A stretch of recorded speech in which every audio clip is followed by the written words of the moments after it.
Most people don't want truth. They want reassurance. Most people believe they are searching for honesty, clarity, and answers, but what they are actually craving is emotional comfort. Truth challenges identity, threatens self-image, and forces responsibility. Reassurance, on the other hand, protects the ego and allows people to stay exactly where they are without pain. This is why uncomfortable truths are often rejected, argued against, or ignored, while comforting lies are embraced and defended. Human psychology is wired for emotional safety before accuracy. When someone hears the truth and it conflicts with how they see themselves, their brain treats it as a threat. The nervous system reacts, defenses go up, and logic shuts down. Reassurance soothes this reaction. It tells people they are fine, justified, and already enough, even when deep down they suspect something is wrong. This is why people gravitate toward voices that validate their feelings rather than challenge their behavior. It's why friends who tell hard truths are labeled negative, while those who agree with everything are seen as supportive. Reassurance feels like care, even when it quietly reinforces stagnation.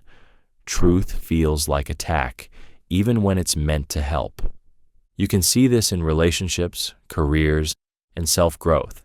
People ask for advice, but recoil when the answer requires change. They say they want honesty, but punish it when it disrupts comfort. Over time, this creates a cycle where lies are rewarded and truth-tellers are avoided. Understanding this shifts how you communicate. If you deliver truth without recognizing the emotional need beneath it, it will rarely land. People don't resist truth because they are stupid or weak. They resist it because reassurance feels like survival and truth feels like loss. People respect confidence more than kindness. People like to believe kindness is what earns respect, but in reality, confidence is what defines social hierarchy. Confidence signals certainty, self-trust, and perceived value. It tells others that you know where you stand and that you don't need permission to exist as you are.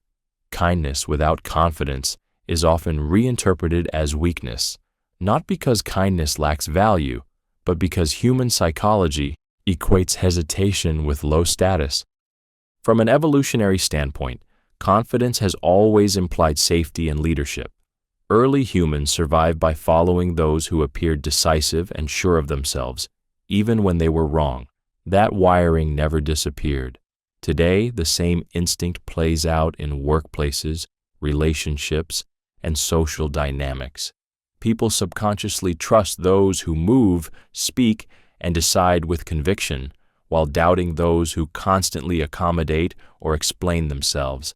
Kindness is appreciated, but it doesn't command. It soothes, it comforts, and it creates warmth, yet it rarely sets boundaries. Confidence does, and boundaries are what signal self-respect. When someone is kind but unsure, people feel free to take more than they give. When someone is confident, even their silence carries weight. Their kindness feels intentional rather than obligatory. This is why confident people can afford to be kind, but kind people without confidence are often overlooked.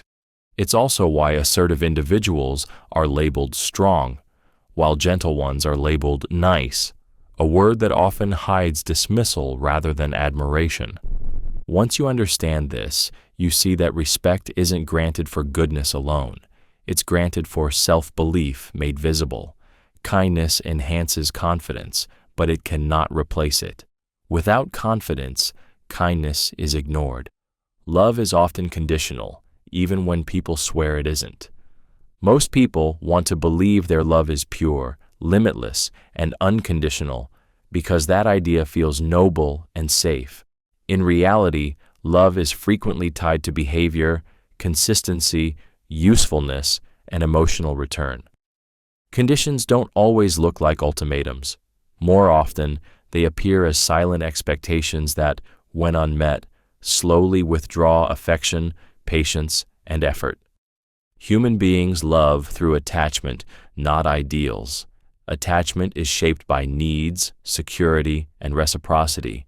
When someone stops meeting an emotional need, changes in a way that disrupts comfort, or no longer fits the role they were loved for, the dynamic shifts. The love doesn't always disappear, but it changes form, intensity, and accessibility. What was once freely given becomes measured. This is why people say, "I'll always love you," but struggle to stay when circumstances change. It's why love feels strongest when you're aligned and weakest when you grow in different directions. Most love is sustained by an unspoken agreement. Be who I fell in love with. Make me feel safe, seen, or valued, and I will stay. Admitting this feels cruel, so people deny it. They frame conditional love as boundaries, standards, or self-respect, which aren't wrong, but they don't make love unconditional. They simply make the conditions socially acceptable. Understanding this isn't meant to make you cynical. It makes you aware. When you stop expecting unconditional love from humans, you stop feeling betrayed by their limitations. You learn to love more consciously, choose more carefully, and place responsibility for your worth back where it belongs, with yourself. Everyone lies to others, and most dangerously, to themselves. Lying is often framed as a moral failure, but in reality, it is a psychological defense mechanism. People lie not only to manipulate others, but to protect their own sense of identity. Small distortions of truth allow individuals to maintain a story about who they are, why they act the way they do, and how they justify their choices. These lies are rarely conscious at first. They begin as soft edits to reality meant to reduce discomfort. The most dangerous lies are not spoken aloud. They are the quiet narratives repeated internally. People tell themselves they tried their best when they avoided risk. They claim circumstances held them back when fear was the real obstacle. They convince themselves they are over something they never truly faced. These internal lies feel harmless, even necessary, because they preserve emotional stability. The brain is remarkably skilled at self-deception. When reality threatens self-image, the mind rewrites events, minimizes responsibility, and reframes failure as inevitability. Over time, these stories harden into beliefs. Once that happens, truth becomes harder to recognize, because admitting it would mean dismantling the very identity built to survive pain. Lies told to others can damage trust, but lies told to the self quietly sabotage growth. They keep people stuck in patterns they swear they want to escape. They make change feel impossible while providing endless explanations for why nothing ever shifts. Awareness is unsettling because it forces confrontation with uncomfortable truths. But without it, self-deception becomes a prison disguised as protection.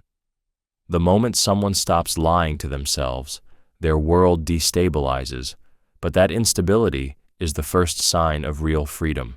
Being needed feels better to most people than being loved. Being loved requires presence, vulnerability, and the risk of loss. Being needed provides certainty.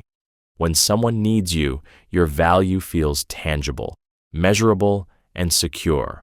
You are useful, essential, and difficult to replace. For many people, that feeling is more comforting than love, which can feel abstract, fragile, and unpredictable. Human attachment is deeply tied to survival. From an early age, people learn that being useful earns attention and safety. Love, especially when it is freely given, can feel undeserved or temporary to those who associate worth with contribution. Being needed removes doubt. It answers the quiet fear of being disposable. This is why many people stay in relationships where they are overgiving, fixing, or sacrificing themselves. They mistake dependency for intimacy and responsibility for connection. Being needed creates a sense of purpose, even when it comes at the cost of emotional exhaustion. Love, on the other hand, asks nothing beyond authenticity, and that can feel terrifying to someone who doesn't know who they are without a role. Being needed also grants control. If someone relies on you, you feel anchored in their life.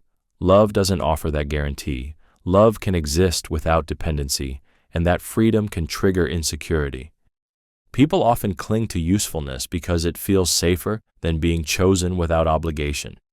This dynamic explains why people fear no longer being needed more than being unloved. When need disappears, so does the identity built around it.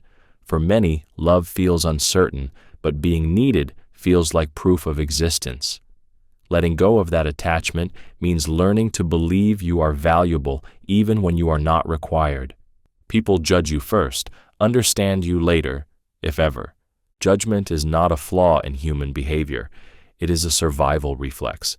The brain is designed to categorize quickly, using limited information to decide whether someone is safe, valuable, or threatening. Within seconds of meeting you, people form conclusions based on appearance, tone, posture, and confidence. These snap judgments feel objective to them, even though they are built on assumptions rather than understanding. Understanding requires time, curiosity, and emotional effort. Judgment does not. This is why most people stop at the first impression. Once a narrative is formed, the mind looks for evidence to confirm it and filters out anything that contradicts it. If you are labeled competent, mistakes are overlooked. If you are labeled inadequate, even your successes are questioned. This is where frustration is born. People feel unseen not because they are complex, but because others are unwilling to revise their initial story. Explaining yourself rarely fixes this. The more you try to correct someone's perception, the more you risk reinforcing their judgment that you are defensive or insecure. Silence often does more than justification, but even silence is interpreted through the lens already chosen. Understanding is conditional on willingness, and willingness is rare. Most people are too preoccupied with their own narratives to truly absorb someone else's. They don't see you as you are. They see you as a symbol that fits their internal framework. Once you accept this, you stop chasing universal understanding. You realize that clarity is not something you can force. Some people will never move past their first judgment, not because you failed to explain yourself, but because they never intended to understand you in the first place. Attention is more valuable than loyalty in modern society. Modern society is built on visibility, not commitment. Attention is immediate, measurable, and rewarding, while loyalty is slow, quiet, and often invisible. As a result, people are trained to chase what is seen rather than what lasts. Platforms, careers, and even relationships reward those who can attract eyes, not those who stay consistent when no one is watching. Attention triggers validation. It activates the brain's reward system, delivering quick bursts of dopamine that signal relevance and worth. Loyalty offers no such instant feedback. It requires patience, sacrifice, and long-term thinking, qualities that don't translate well in a culture driven by speed and constant stimulation. Over time, this conditions people to prioritize being noticed over being dependable. This shift shows up everywhere. People abandon values for applause, relationships for novelty, and principles for engagement. Being loud, controversial, or emotionally charged attracts more attention than being steady and reliable. As long as attention is flowing, commitment feels optional. When it fades, loyalty is often revealed to have been shallow or conditional. Even trust has become transactional. People stay as long as they are entertained, affirmed, or publicly acknowledged. The moment attention shifts elsewhere, connections weaken. Loyalty, once a marker of character, is now overshadowed by relevance. If you are no longer seen, you are often forgotten. Understanding this changes how you move through the world. It explains why consistency goes unrewarded and why spectacle rises faster than substance. Attention has become currency, and loyalty, while still meaningful, no longer holds the same power it once did. Most advice is just personal bias in disguise. Advice rarely comes from objective truth. It comes from personal history, unresolved wounds, and the narrator's need to validate their own choices. When people give advice, they are often revealing what worked for them, what they regret, or what they need to believe in order to feel at peace with their past. It sounds generous on the surface, but underneath it is shaped by identity and experience. Human perception is deeply subjective. Everyone filters reality through their own fears, successes, failures, and coping strategies. When someone says, "This is the right path," what they often mean is, "This is the path that protected me." Advice becomes a way to project meaning onto chaos, to turn personal survival into universal truth. This is why advice can feel convincing, yet misaligned. A risk-averse person warns against bold moves. A wounded person cautions against trust. Someone who succeeded early dismisses patience, while someone who failed promotes caution. None of this is malicious. It is self-preservation disguised as wisdom. The emotional pull of advice lies in certainty. Uncertainty is uncomfortable, so people cling to confident guidance, even when it doesn't fit their reality. Accepting advice can feel like borrowing someone else's confidence when you don't have your own. But borrowed certainty often comes with invisible limitations. Understanding this changes how you listen. Advice stops being instruction and becomes information. Instead of asking, "Is this right?" you begin asking, "What does this reveal about them?" That shift protects you from blindly inheriting fears that aren't yours and regrets you haven't earned. The most dangerous advice isn't bad advice, it's advice accepted without questioning whose life it was designed for.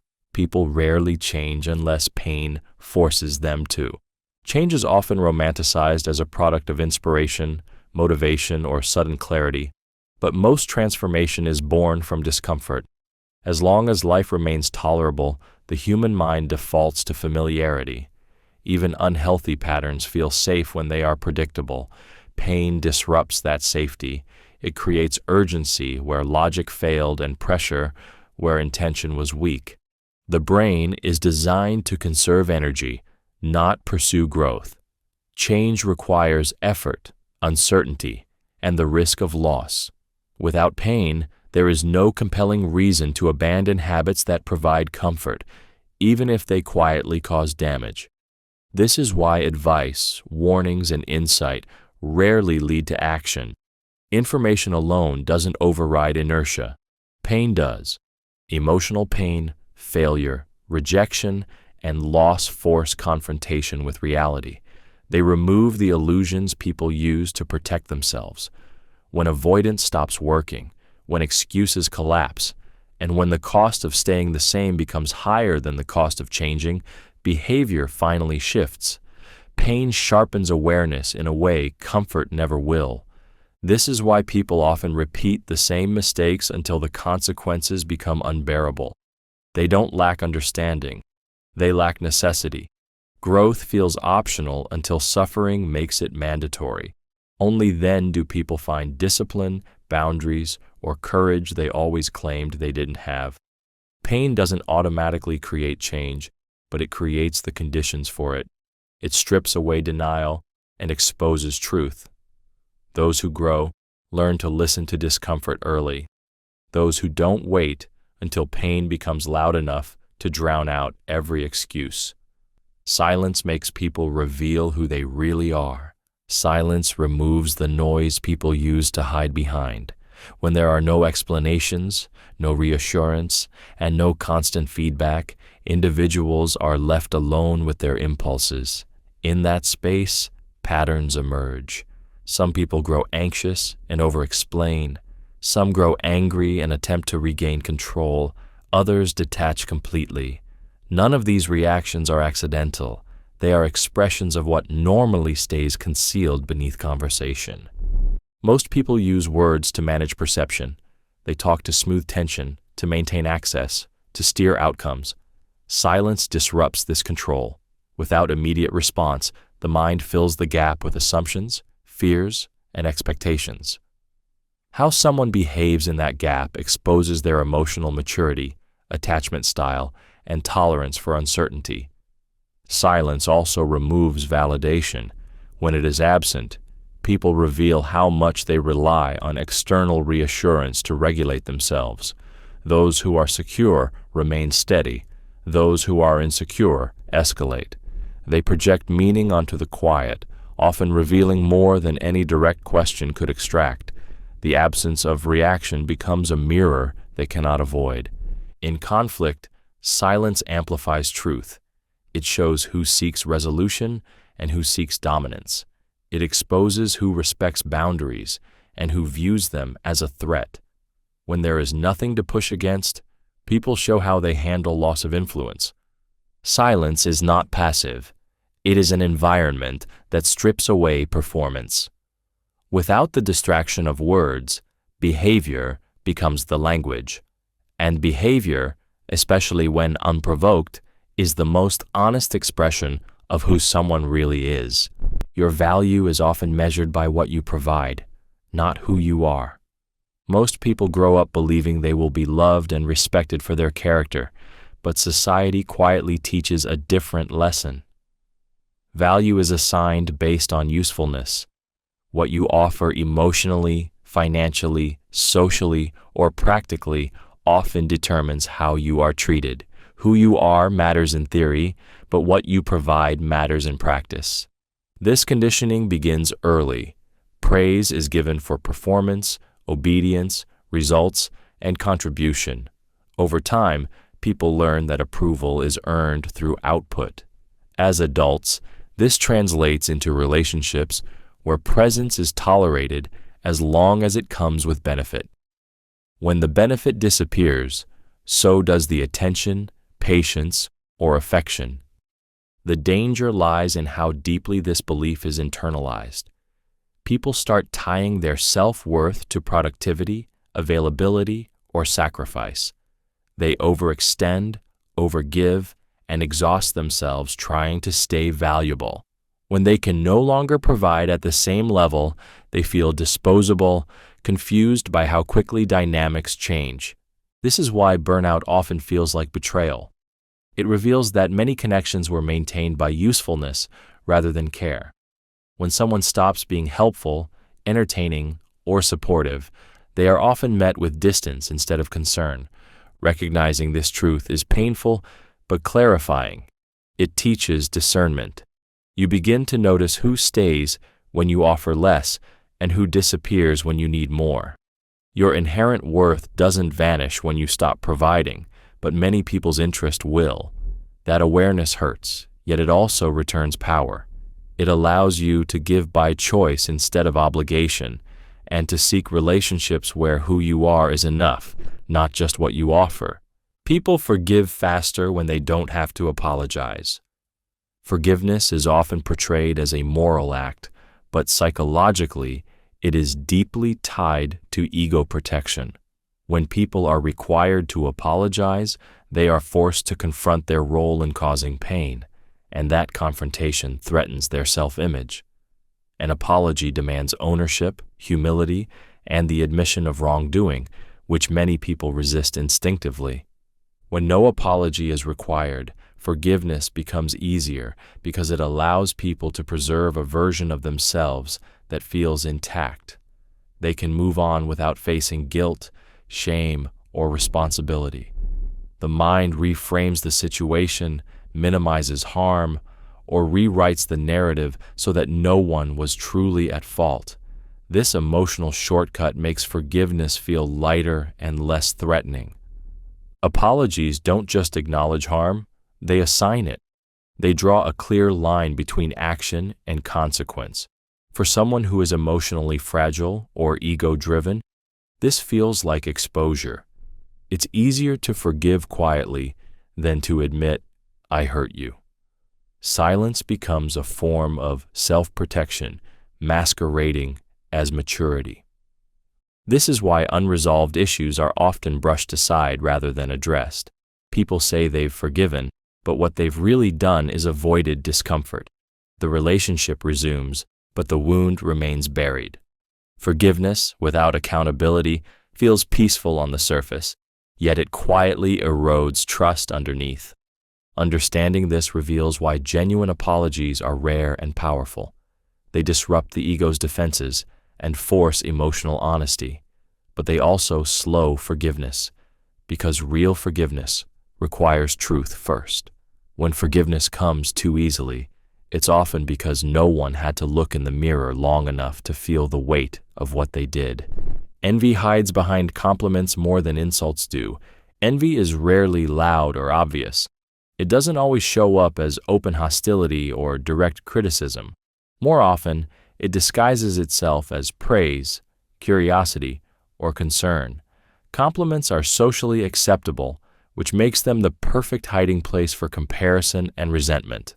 When envy speaks softly, it goes unnoticed, even by the person feeling it. A compliment can carry admiration on the surface, while quietly measuring distance underneath. People praise what they notice, and they notice what triggers comparison.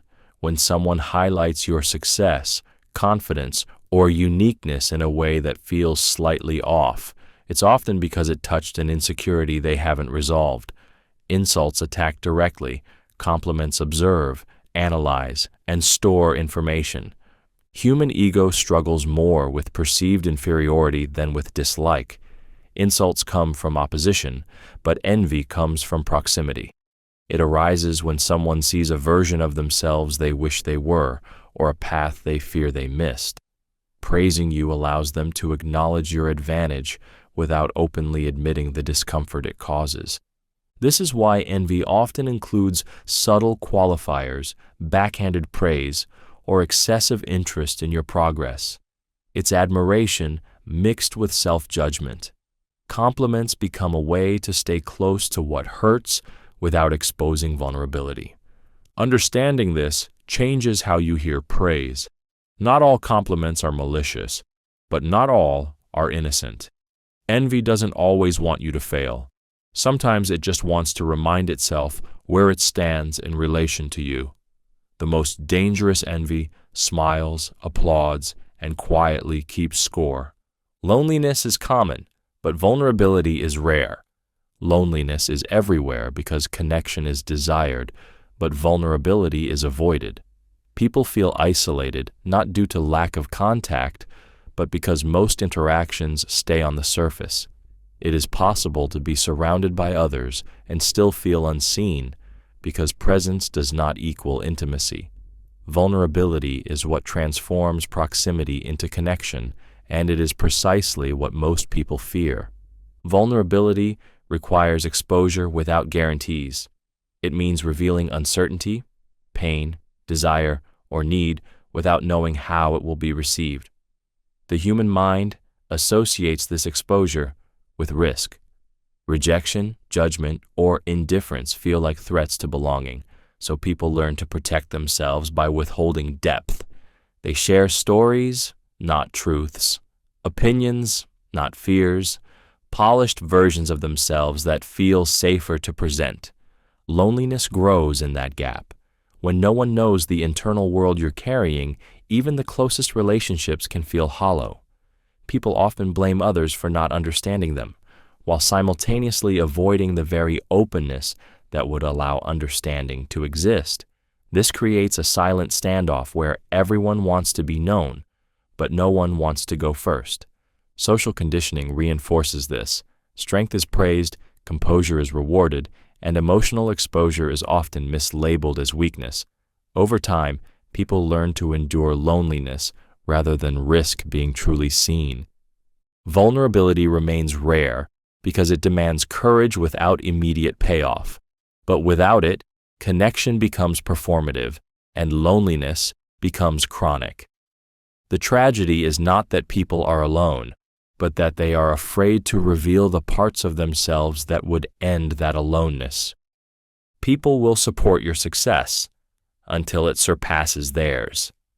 Support often feels unconditional at the beginning, especially when your progress is slow, uncertain, or non-threatening. As long as your success exists in theory or stays within a comfortable range, people cheer you on. It confirms their self-image as supportive, generous, and secure. But the moment your growth becomes real, visible, and comparable, something shifts. Success changes the social mirror. It forces others to measure their own position, effort, and stagnation. When your achievements rise above theirs, encouragement can quietly turn into discomfort. Compliments become shorter, enthusiasm fades, and support turns conditional. This isn't always driven by malice. More often, it's driven by unaddressed insecurity. Human beings compare instinctively. Your success highlights paths not taken, risks avoided, and excuses repeated. Instead of confronting those feelings, many people distance themselves emotionally. It feels safer to downplay your achievements, question your methods, or reframe your success as luck rather than effort. This is why early supporters sometimes become silent observers. They still wish you well, but no longer celebrate you openly. Your growth disrupts the unspoken balance where everyone felt equal. Once that balance breaks, relationships are tested. Understanding this protects you from unnecessary resentment. It explains why praise often has a ceiling. Genuine support that survives comparison is rare and valuable. When someone continues to root for you after your success surpasses theirs, they are revealing strength, not politeness. Most people can celebrate potential. Far fewer can celebrate proof. Being honest can cost you relationships. Honesty is often praised in theory, but in practice, it destabilizes many relationships. Truth disrupts comfort, challenges shared illusions, and exposes dynamics that people rely on to feel safe. When honesty threatens the unspoken agreement that keeps a relationship running smoothly, the relationship itself becomes fragile. Most connections are built not only on affection, but on mutual avoidance. People learn which topics to soften, which truths to withhold, and which behaviors to tolerate in order to maintain harmony. Honesty breaks this balance. It forces clarity where ambiguity once protected feelings. For some, that clarity feels like betrayal rather than respect. Human bonds depend heavily on emotional regulation. When honesty introduces discomfort, insecurity, or shame, the brain often associates the pain with the messenger instead of the message. The honest person becomes the source of tension, even if they spoke with care. Over time, people distance themselves not because the truth was wrong, but because it was threatening. This is why honesty is safest when it confirms what people already want to believe. When it doesn't, it becomes costly. Relationships that rely on validation, dependency, or unchallenged roles struggle to survive truth. Only relationships grounded in self-awareness and emotional maturity can absorb it without breaking. Understanding this reframes loss. Losing a relationship to honesty doesn't mean honesty was a mistake. It reveals the conditions under which the relationship existed. Truth doesn't destroy strong bonds, it exposes weak ones. And while honesty may isolate you in the short term, it prevents the deeper loneliness of being accepted only for what you hide. Being fake can earn you many. Authenticity is praised publicly, but performance is rewarded privately. Being fake works because it adapts. It smooths edges, mirrors expectations, and tells people what they want to hear instead of what is real. In a world driven by perception, consistency of image often matters more than consistency of character. Most social systems reward predictability, not honesty. When you present a polished version of yourself, people feel comfortable because nothing challenges their worldview. Being fake removes friction. It avoids conflict, hides inconvenient truths, and allows others to project onto you whatever they prefer to see. That flexibility makes you easy to like, easy to keep, and easy to include. Human beings bond over validation. A fake persona can validate many people at once by shifting slightly depending on the audience. This creates wide approval but shallow connection. You are liked not for who you are, but for how well you fit into someone else's expectations. That trade often pays socially, professionally, and sometimes financially. The danger is subtle. Over time, the rewards of being fake reinforce the behavior. Approval becomes addictive. The real self gets quieter, while the curated self becomes necessary to maintain status and belonging. People start protecting the mask because losing it would mean losing the benefits it brings. This is why authenticity often feels lonely while being fake feels successful. One narrows your audience, the other expands it. Many choose breadth over depth without realizing the cost. Being fake can earn you many connections, but it rarely earns you peace, and it almost never earns you someone who truly knows you. Most people listen to reply, not to understand. Listening is often mistaken for silence, but true listening requires the suspension of self. Most people don't suspend themselves. While someone else is speaking, the mind is already preparing a response, a defense, a story, or a correction. Words are heard, but meaning is filtered through ego, emotion, and personal agenda. The conversation becomes a competition for airtime rather than an exchange of understanding.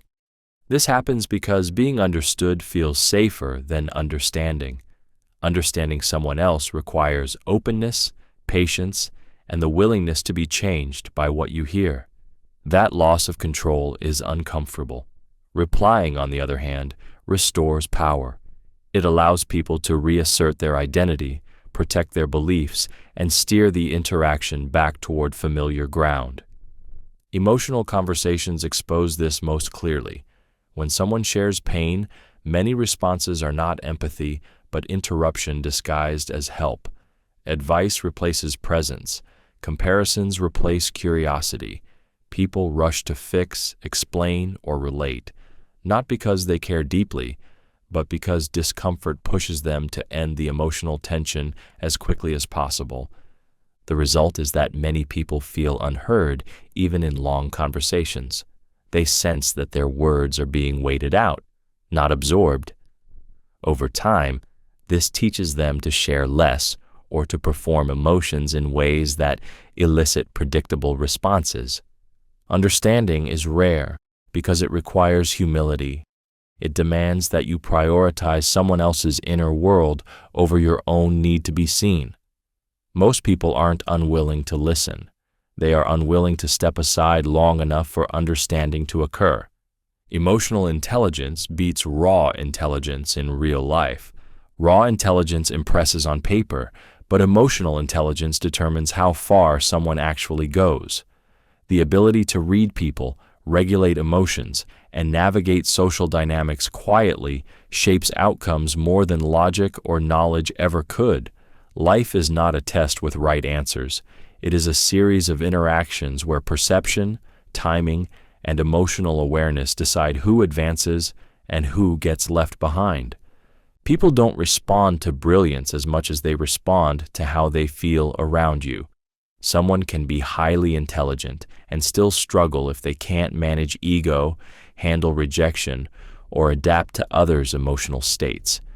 Emotional intelligence allows people to de-escalate conflict, build trust, and influence without force. These skills compound over time in ways raw intellect rarely does. This is why less intelligent people sometimes outperform smarter ones. They know when to speak, when to stay quiet, and how to make others feel understood. They sense undercurrents in rooms, adjust their behavior accordingly, and avoid unnecessary resistance. Intelligence may generate ideas, but emotional intelligence determines whether those ideas are accepted. Emotionally intelligent individuals also recover faster. They process failure without collapsing, read feedback without defensiveness, and maintain relationships even under stress. Raw intelligence without emotional regulation often turns into arrogance, isolation, or paralysis under pressure. The world rewards those who can manage humans, including themselves. Knowledge can open doors, but emotional intelligence decides whether those doors stay open. It shapes leadership, relationships, and resilience in ways that are subtle, invisible, and relentless. In real life, being smart is optional. Being emotionally aware is not. People treat strangers better than loved ones. Strangers receive the best version of people because there is no emotional debt attached. Politeness, patience, and restraint come easily when nothing is at stake. With strangers, people perform their values. With loved ones, they reveal their habits. Familiarity removes the need to impress and replaces intention with assumption. Psychologically, closeness lowers self-control. When someone feels secure in a relationship, the brain relaxes its filters. Frustration is expressed more freely. Impatience surfaces faster, and kindness becomes optional instead of deliberate. Loved ones are seen as safe containers for unprocessed emotions, not because they deserve it, but because they are expected to stay. There is also the illusion of permanence. People assume loved ones will understand, forgive, and endure, so effort becomes inconsistent. Strangers don't offer that safety. Their presence is temporary, so behavior is managed carefully. Respect is maintained because consequences feel immediate. Over time, this dynamic creates quiet resentment. The people closest receive the least consideration, while outsiders receive courtesy and warmth. The irony is that intimacy should invite care, but often it invites neglect. Emotional energy is spent where validation is uncertain, not where love is assumed. Understanding this shifts accountability. Love isn't proven by comfort alone, it's proven by continued effort. When someone treats strangers better than those they love, it's not a lack of affection, it's a lack of awareness. Familiarity doesn't justify carelessness. It exposes whether respect is rooted in values or simply performed when it's being watched. Fear drives more decisions than logic. People like to believe they are rational, calculated, and guided by reason, but most decisions are made emotionally and justified intellectually afterward. Fear sits beneath those emotions, quietly steering behavior while logic is used to explain the outcome. What feels like careful thinking is often avoidance dressed as wisdom. Fear's primary function is survival. The brain is wired to detect threat before it seeks truth. This means potential loss, rejection, embarrassment, or uncertainty weighs heavier than potential growth or reward. Logic may present better options, but fear decides which options feel safe enough to consider. Anything that threatens identity, stability, or belonging is filtered out long before reasoning begins. This is why people stay in unfulfilling jobs, unhealthy relationships, and limiting beliefs even when they know better. The fear of change feels more dangerous than the pain of staying the same. Logic points forward. Fear pulls backward. When the two conflict, fear usually wins because it feels urgent and personal. Fear also disguises itself as practicality. People say they are being realistic when they are being afraid. They call it caution, timing, or responsibility because admitting fear feels weak. Logic becomes a shield used to protect inaction. Understanding this reveals why arguments rarely change minds. You can't outreason fear. Until fear is acknowledged and addressed, logic has no authority. Real change happens when someone becomes more afraid of staying the same than of stepping into the unknown. That shift doesn't come from thinking harder, but from feeling deeply enough that fear finally points forward instead of backward. People remember how you made them feel, not what you said. Words pass through the mind, but feelings imprint on the nervous system. Long after conversations fade, the emotional residue remains.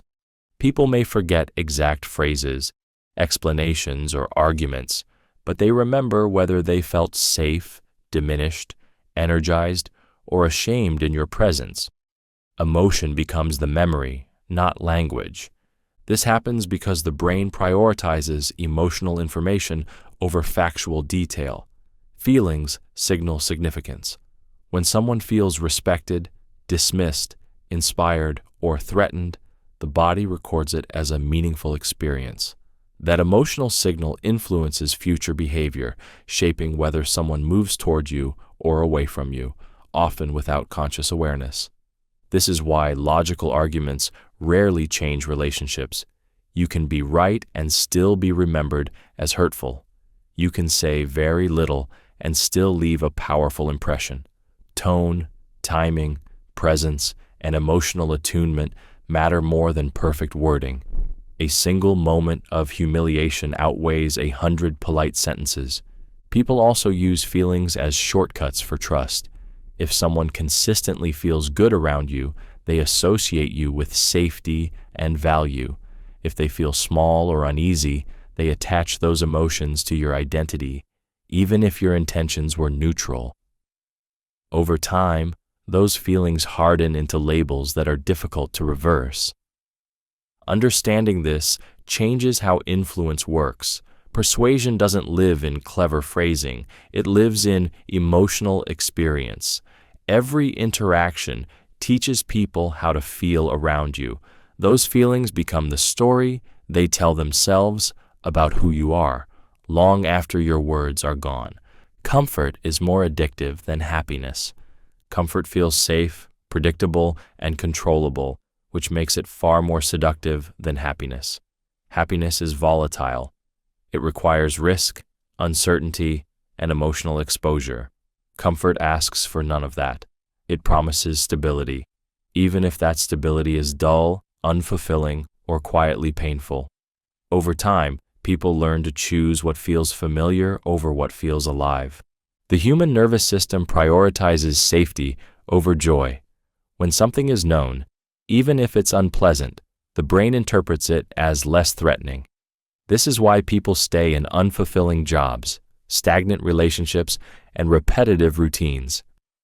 Comfort reduces anxiety by eliminating the unknown, while happiness often demands stepping into it.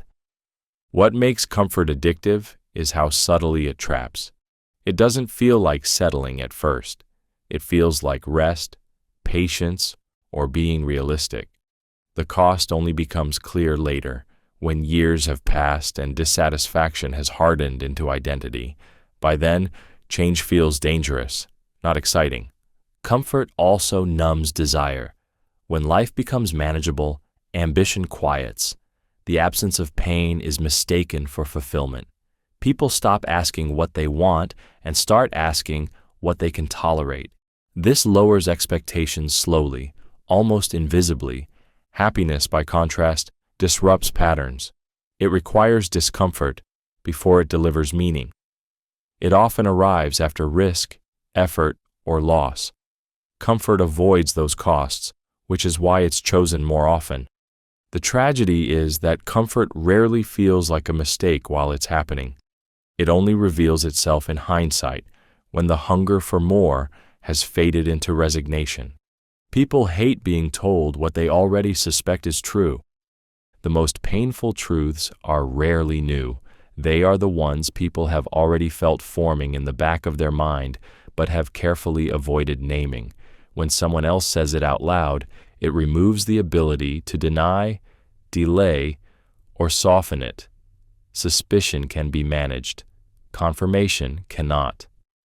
Psychologically, unspoken truths exist in a fragile balance.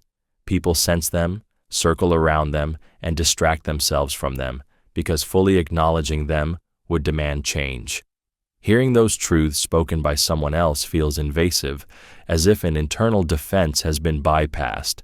The discomfort isn't about the information itself, but about the loss of control over when and how it is faced. This is why people react with anger, dismissal, or sarcasm instead of reflection. The ego perceives exposure as attack. Being told what you already suspect collapses the distance between awareness and responsibility. Once something is clearly named, pretending not to see it becomes impossible. These moments threaten identity. A person who suspects they're unhappy, afraid, avoiding growth, or staying in the wrong situation may tolerate the thought privately. But when someone else mirrors it back to them, it feels like judgment, even if none was intended. The truth becomes heavier when it's shared. Understanding this explains why honesty often meets resistance rather than gratitude. People don't hate truth itself. They hate being forced to face it before they feel ready. And readiness is often delayed not by lack of understanding, but by fear of what the truth will require them to let go of. Popularity often has little to do with character. Popularity is commonly mistaken for proof of goodness, depth, or integrity, but in reality it is more closely tied to visibility, timing, and emotional appeal. People don't rise in social spaces because they are the most honest or principled. They rise because they make others feel something easily and consistently. Character is quiet. Popularity is loud. Human attention is drawn to what is familiar, entertaining, or validating.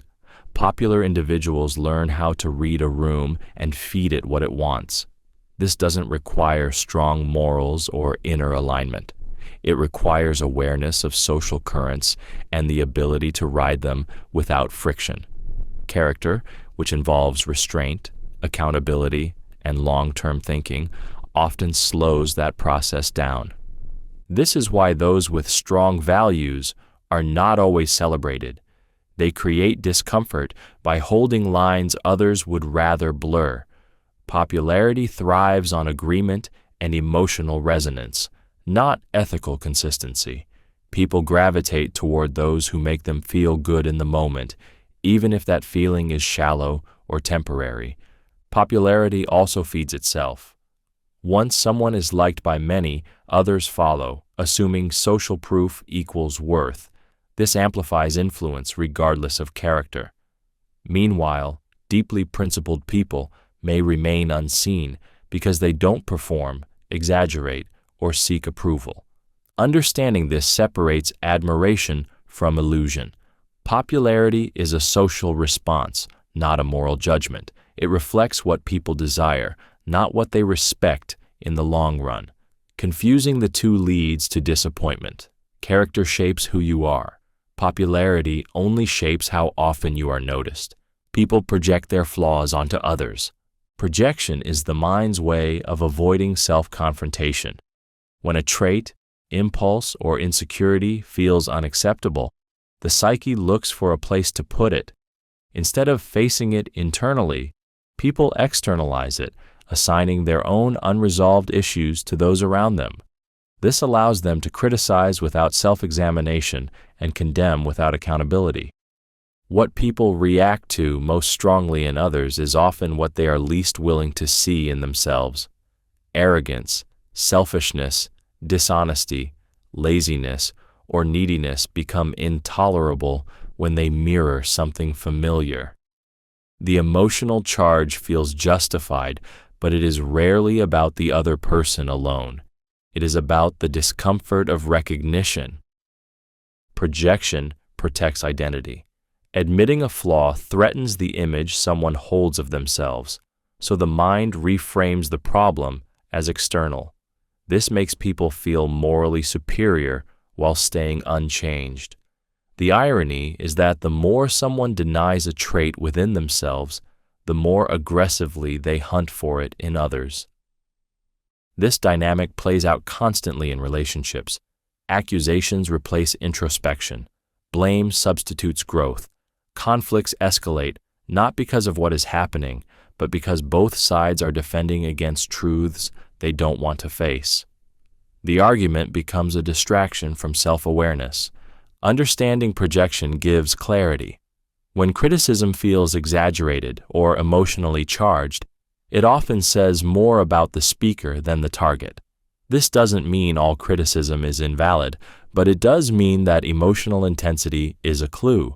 What people point at most often is usually where they are bleeding internally. Loyalty is tested when opportunity appears. Loyalty is easy when there is nothing to lose and nothing to gain. It feels effortless when staying costs nothing. The real test begins the moment an opportunity presents itself that conflicts with commitment. When personal gain, advancement, or escape enters the picture, loyalty stops being a virtue and becomes a decision. People like to define themselves as loyal because it aligns with a positive self-image, but values are only real when they demand sacrifice. Opportunity introduces temptation, and temptation exposes priorities. When choosing loyalty means delaying gratification or risking loss, many people quietly renegotiate their principles. This is why betrayal rarely feels dramatic to the one committing it. It is often framed as practicality, growth, or self-care. The mind justifies the choice by minimizing the bond being broken and magnifying the reward being gained. Loyalty erodes not through cruelty, but through rationalization.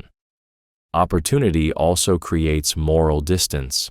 The further someone moves toward advantage, the easier it becomes to emotionally detach from those left behind. What once felt like obligation begins to feel like a burden. In this space, loyalty is recast as limitation rather than character. Understanding this truth changes how trust is given.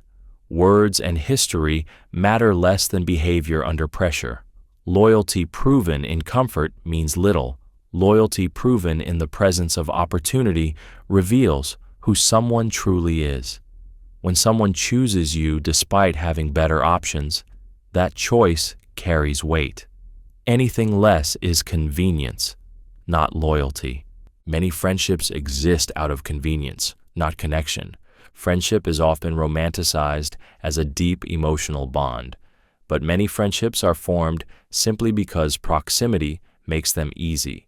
Shared environments, routines, and circumstances create repeated contact, and repeated contact is often mistaken for closeness.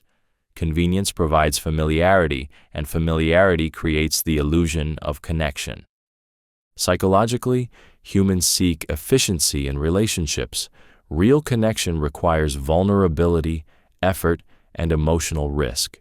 Convenience asks for none of that. It fills time, offers company, and reduces loneliness without demanding depth. As long as the situation remains the same, the friendship feels stable. When circumstances change, the bond is tested, and many of these friendships quietly dissolve. This is why friendships often fade after life transitions. When the shared job ends, the class is over, or routines no longer align, there is little left to hold on to. The connection was never anchored in understanding or emotional intimacy, but in shared convenience. Its disappearance feels confusing, even hurtful, because it exposes how shallow the foundation was. People rarely admit this to themselves because it threatens the comfort of belonging. It's easier to believe a friendship was meaningful than to accept it was situational. Yet convenience-based friendships aren't fake, they're functional. They serve a purpose for a season. Understanding this reduces bitterness. Not every friendship is meant to last, and not every bond is meant to be deep. Real connection survives distance, change, and inconvenience. When a friendship requires constant access to exist, it reveals that proximity was doing the work that intimacy never did.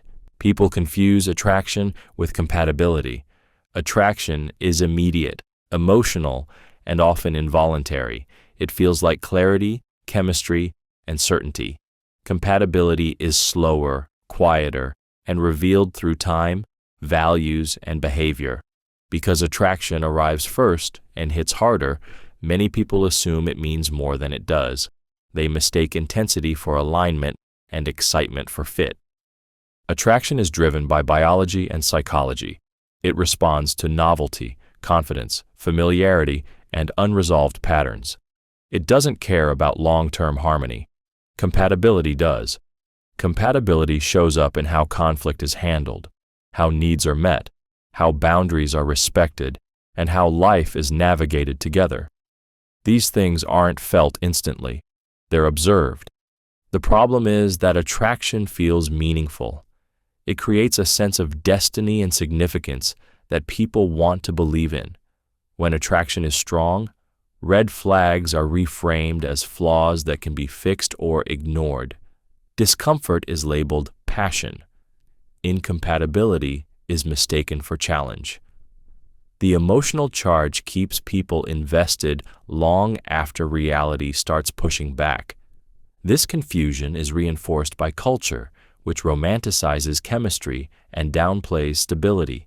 Stories celebrate sparks, not sustainability. As a result, people chase feelings rather than fit and are surprised when intensity fades and conflict remains. Understanding the difference changes how relationships are chosen. Attraction tells you who draws you in. Compatibility tells you who you can grow with. One creates desire, the other determines longevity. When people stop confusing the two, they stop trying to force connections that were never built to last. Most people want control, not equality. Equality is praised in theory because it sounds moral, fair, and socially acceptable. Control is pursued in practice because it feels safer. Control reduces uncertainty, protects status, and ensures outcomes favor personal interests. While people may speak the language of equality, their behavior often reveals a desire to influence, dominate, or maintain advantage. This drive is rooted in fear. When power is evenly distributed, no one can predict outcomes. Control creates stability, even if that stability is unfair. In relationships, this shows up as subtle manipulation, emotional leverage, or unspoken rules that benefit one side more than the other. In workplaces, it appears as hierarchy masked as collaboration. Most people are comfortable with equality only when it doesn't threaten their position. When equality requires giving up influence, decision-making power, or emotional upper ground, resistance appears. It's not always conscious. People justify control as leadership, protection, or responsibility, avoiding the discomfort of admitting the underlying motive. Control also feeds identity. Being in control reassures people that they matter, that they are competent, that they won't be ignored or replaced. Equality offers no such guarantee. It requires trust in others and acceptance of unpredictability, both of which demand emotional maturity. This is why struggles over control are so common and so hidden. They are framed as disagreements over values, boundaries, or principles, when at their core, they are about who gets to steer. Recognizing this doesn't make people malicious. It makes them human. Control feels like safety, and most people choose safety long before they choose fairness. People admire discipline but rarely practice it. Discipline is universally praised because it represents control, strength, and self-mastery, yet it is avoided because it demands discomfort without immediate reward. Admiration costs nothing. Practice costs consistency, sacrifice, and the willingness to endure boredom and resistance. Most people prefer to celebrate discipline in others rather than confront their own lack of it. Watching disciplined individuals succeed allows people to believe in the idea of discipline without experiencing its pain. It becomes inspirational rather than instructional. They applaud the results while distancing themselves from the daily habits that produce them. This separation protects the ego. If discipline is seen as admirable but unrealistic, failure to practice it feels justified. The mind is wired to seek pleasure and avoid friction. Discipline does the opposite. It asks for restraint when indulgence is available and effort when rest is tempting. In a world designed to maximize convenience and instant gratification, discipline feels unnatural, even hostile. The environment reinforces avoidance, not consistency. This is why motivation is romanticized and discipline is postponed. Motivation feels good and requires no structure. Discipline feels heavy and repetitive. People wait to feel ready, inspired, or aligned, not realizing that discipline is what creates those feelings, not the result of them. Understanding this reveals why so many goals remain ideas. Admiration allows people to feel connected to success without changing behavior. Discipline demands identity change. It forces people to confront excuses, habits, and priorities. That confrontation is uncomfortable, which is why discipline is praised loudly and practiced quietly by very few. Being misunderstood is part of being authentic. Authenticity disrupts expectations. When someone acts in alignment with their inner values rather than external approval, they break the mental shortcuts people use to categorize and predict others.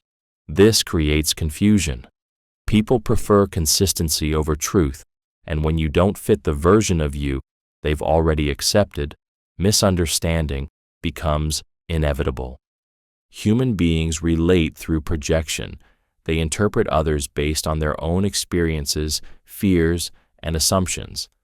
When you behave authentically, you stop managing those projections. You no longer adjust yourself to be easily interpreted.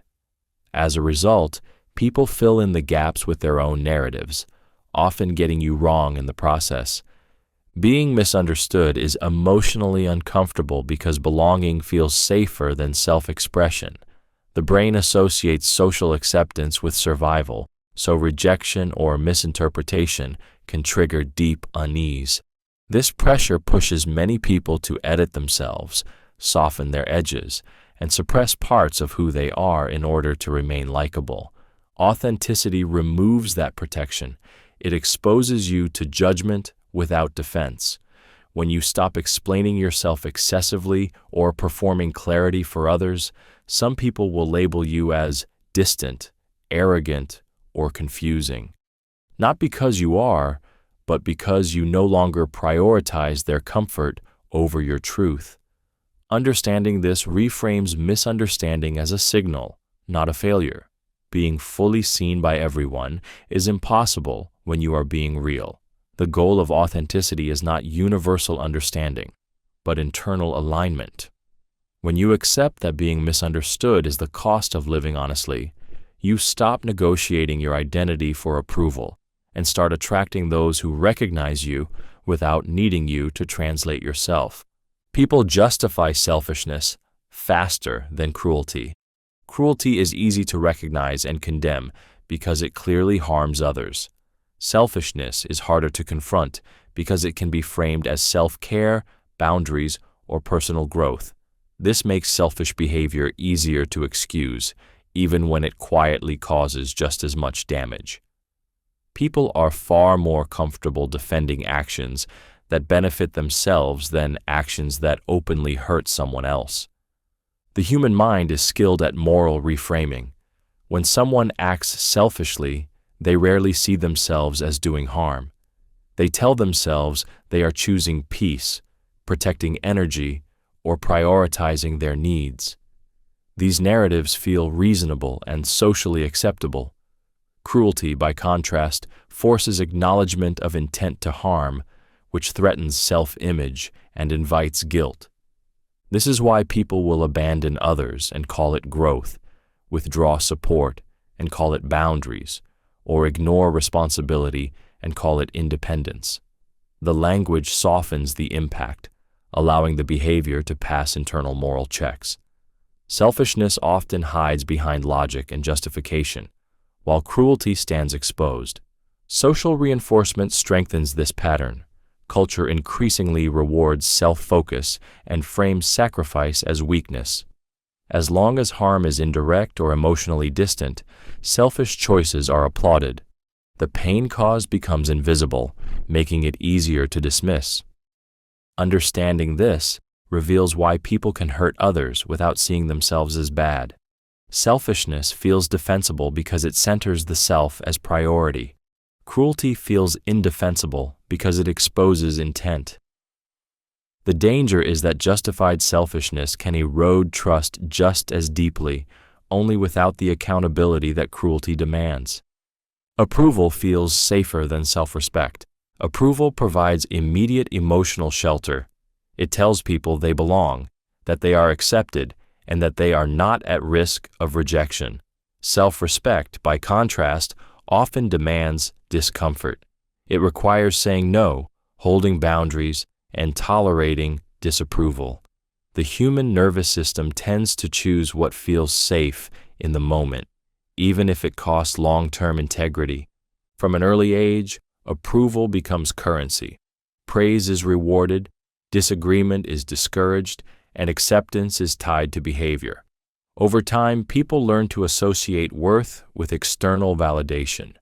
This conditions them to adjust themselves to fit expectations rather than honor internal values. Approval becomes a signal of survival, not just social comfort. Self-respect introduces uncertainty. When you act in alignment with yourself, you risk being misunderstood, excluded, or disliked. That risk activates fear. Approval avoids that fear by offering reassurance, even if it comes at the expense of authenticity. This is why people betray their own needs while convincing themselves they are being kind or flexible. The danger is subtle. Each time approval is chosen over self-respect, the internal voice grows quieter. Resentment accumulates, not toward others, but toward the self. People feel exhausted, unseen, and disconnected without fully understanding why. Approval feels safe because it is external and immediate. Self-respect feels risky because it is internal and lonely, but safety purchased through approval is fragile. It depends on compliance. Self-respect, once built, doesn't require permission. The moment someone chooses it, they step out of emotional safety and into psychological freedom, even if it initially feels like loss. People change opinions when status is at stake. Opinions often feel deeply personal, as if they are built on logic, values, and independent thought. In reality, many beliefs are flexible when social position is threatened or elevated. Status shapes perception more than most people are willing to admit. When maintaining respect, belonging, or advantage is on the line, principles quietly bend. Human beings are social creatures wired to protect their place within a group. Status determines access to resources, safety, and influence. When an opinion risks lowering that position, the brain reframes the belief to reduce danger. This shift rarely feels dishonest from the inside. It feels like growth, nuance, or seeing things more clearly. You see this when people adopt the values of those above them and distance themselves from those below. Beliefs evolve to align with environments that offer reward. What was once criticized becomes acceptable. What was once defended becomes inconvenient. The opinion changes, but the justification always sounds reasonable. This doesn't happen because people are inherently fake. It happens because identity is tied to social standing. Being right matters less than being included. When forced to choose between truth and acceptance, many people unconsciously choose survival. Understanding this exposes why debates often feel pointless. Facts matter less than hierarchy. The higher the stakes, the more fluid the belief. This is also why power can reshape morality. When status rises, opinions tend to follow. What someone believes is often less about conviction and more about what that belief allows them to keep. Trauma shapes personalities more than talent does. Talent influences what a person can do, but trauma influences who they become. Skills develop through opportunity and practice, while trauma embeds itself into the nervous system, shaping perception, behavior, and emotional responses long before conscious choice is involved. It silently rewires how someone interprets safety, connection, and self-worth. Psychologically, trauma is not defined by the event itself, but by the body's unresolved reaction to it. When an experience overwhelms the ability to cope, the brain adapts for survival. Hypervigilance, avoidance, people-pleasing, emotional numbness, or control-seeking become traits, not decisions. Over time, these adaptations harden into personality characteristics. This is why two equally talented people can move through life very differently. One takes risks, trusts easily, and pursues visibility. The other hesitates, self-sabotages, or stays small despite ability. Talent doesn't explain the difference. Trauma does. It sets invisible limits on how much success, closeness, or joy feels safe to hold. Because trauma operates beneath awareness, people often mistake survival responses for identity. They say, "This is just how I am," without realizing that who they are was shaped by what they had to endure. Meanwhile, talent remains underutilized, not due to lack of potential, but because the nervous system prioritizes safety over expression. Understanding this builds compassion. People are not limited by laziness or lack of ambition as often as they are limited by unhealed experiences. When trauma goes unaddressed, it will always overpower talent, quietly steering behavior away from growth and toward familiarity, even when that familiarity is painful. People want freedom, but fear responsibility. Freedom is imagined as release, choice, and the absence of constraints.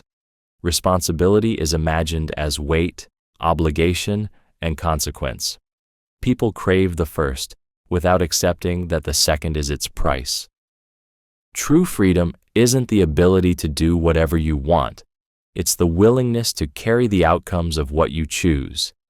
That is where fear quietly enters. Responsibility removes excuses. When you are fully responsible, there is no one to blame, no system to hide behind, and no external force to credit or condemn. That level of ownership threatens the ego. It means success and failure point back to the same place. Freedom sounds appealing until it demands accountability.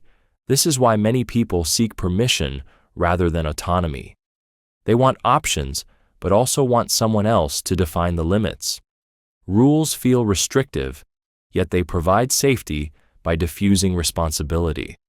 Without them, every choice feels heavier because every consequence belongs to you. People often reject responsibility while calling it burnout, pressure, or lack of opportunity. What they are really resisting is the exposure that comes with full ownership. Responsibility forces clarity about effort, discipline, and intention. Freedom without responsibility is fantasy. Responsibility without freedom is control. Understanding this explains why people sabotage independence after achieving it. The comfort of being directed can feel safer than the risk of steering your own life. True freedom isn't light, it's heavy. And most people aren't afraid of choice itself. They're afraid of standing alone behind it when things go wrong. Boredom makes people destructive. Boredom is not the absence of activity. It is the absence of meaning. When people feel unstimulated at a deeper level, their minds begin searching for intensity. The human psyche is not built to sit in emotional flatness for long. If purpose, challenge, or direction is missing, the brain seeks disruption as a substitute. Destruction becomes a form of stimulation. This is why people sabotage relationships when things feel too calm. Conflict creates emotion. Drama creates movement. Even pain can feel preferable to emptiness because it proves something is happening. In boredom, the mind turns inward, and unresolved thoughts surface. Rather than face them, people create chaos to drown them out. Boredom also weakens impulse control. When nothing feels engaging, short-term gratification becomes tempting. Risky behavior, addiction, gossip, reckless decisions, and self-sabotage often emerge not from malice, but from understimulation. The brain prioritizes novelty over safety when meaning is absent. This pattern shows up everywhere. Stable environments breed unrest in those who lack internal direction. Peace feels unbearable to people who rely on external stimulation to feel alive. They unconsciously destroy what is working because stability forces them to confront themselves, and that confrontation feels intolerable. Boredom exposes a deeper discomfort with stillness. In silence and routine, people are left alone with their identity, doubts, and unmet desires. Rather than build something meaningful, destruction offers a faster release. It creates a sense of control, even if the outcome is harmful. Destruction is rarely the goal. Relief is. Understanding this shifts how boredom is viewed. It is not laziness or weakness. It is a warning signal. When boredom is ignored, it mutates into self-inflicted chaos. When it is understood, it becomes an invitation to create meaning instead of burning down what remains. People remember insults longer than praise. Praise feels good in the moment, but it fades quickly. Insults linger because they attach themselves to identity. When someone criticizes or dismisses us, the brain treats it as a threat, not just to feelings, but to social standing and self-worth. That threat activates survival mechanisms, making the memory sharper, heavier, and harder to release. Human psychology is biased toward negativity because, historically, remembering danger mattered more than remembering comfort. An insult signals rejection, judgment, or exclusion. Even when it's subtle, it triggers the question of whether something is wrong with us. Praise doesn't provoke the same urgency. It reassures, but it doesn't demand analysis. Insults demand explanation. This is why one harsh comment can outweigh 10 compliments. Praise is often external and temporary, while insults feel personal and revealing. The mind replays them, searching for meaning, truth, or defense. Over time, these moments become reference points, shaping self-perception long after the speaker has moved on. Insults also stick because they often confirm existing insecurities. When criticism aligns with a fear someone already carries, it embeds itself deeply. Praise that contradicts self-doubt is easier to dismiss as politeness or exaggeration. The brain trusts pain more than kindness because pain feels honest. This dynamic influences relationships, leadership, and communication. Careless words can define how someone remembers you, even if they are surrounded by positive interactions. Praise builds warmth, but insults carve grooves. Understanding this doesn't mean walking on eggshells. It means recognizing weight. Words don't land evenly. Some dissolve instantly. Others settle in and echo. What you say in moments of frustration can outlive years of encouragement, not because praise doesn't matter, but because pain is louder and memory listens more closely to what hurts. Power reveals character. It doesn't create it. Power doesn't change who people are. It removes the pressure to hide it. When constraints disappear, behavior becomes more honest. Rules, consequences, and social dependence normally keep impulses in check. Power loosens those restraints, allowing existing values, insecurities, and desires to surface without interference. Psychologically, power reduces the need for approval. When someone no longer fears rejection or punishment, they stop managing perception. Empathy, restraint, and humility only remain if they were internalized before power was gained. Otherwise, control, entitlement, and disregard emerge, not because power corrupted them, but because it gave them permission. This is why people are often shocked by how others behave once they gain authority. The cruelty, arrogance, or indifference feels sudden, but it isn't new. It was always present, waiting for the environment where it could be expressed safely. Power accelerates behavior by removing friction, not by installing new traits. Power also amplifies insecurity. Those who doubt themselves seek dominance. Those who fear loss cling to control. Those who lack self-awareness misuse influence to stabilize their ego. In contrast, people with strong internal values tend to become more generous and composed when empowered because power no longer threatens their identity. Understanding this reframes how you evaluate others.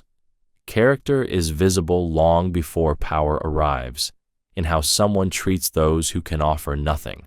When power enters the equation, it simply magnifies what was already there. It doesn't write a new story, it turns up the volume on the existing one. People value scarcity more than quality. Value is often assigned not by how good something is, but by how rare it feels.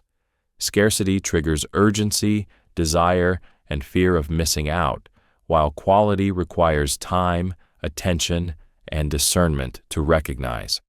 The human brain is drawn to what might disappear, even when what is readily available is objectively better. This instinct is rooted in survival psychology. What was scarce once meant what was essential.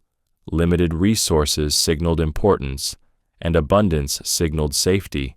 That wiring persists, even in modern contexts where scarcity is often manufactured. When something feels limited, people assume it must be valuable, worthy, or superior without fully examining its substance. This is why attention chases exclusivity. People want what others can't easily have. A rare opportunity feels more meaningful than a consistent one.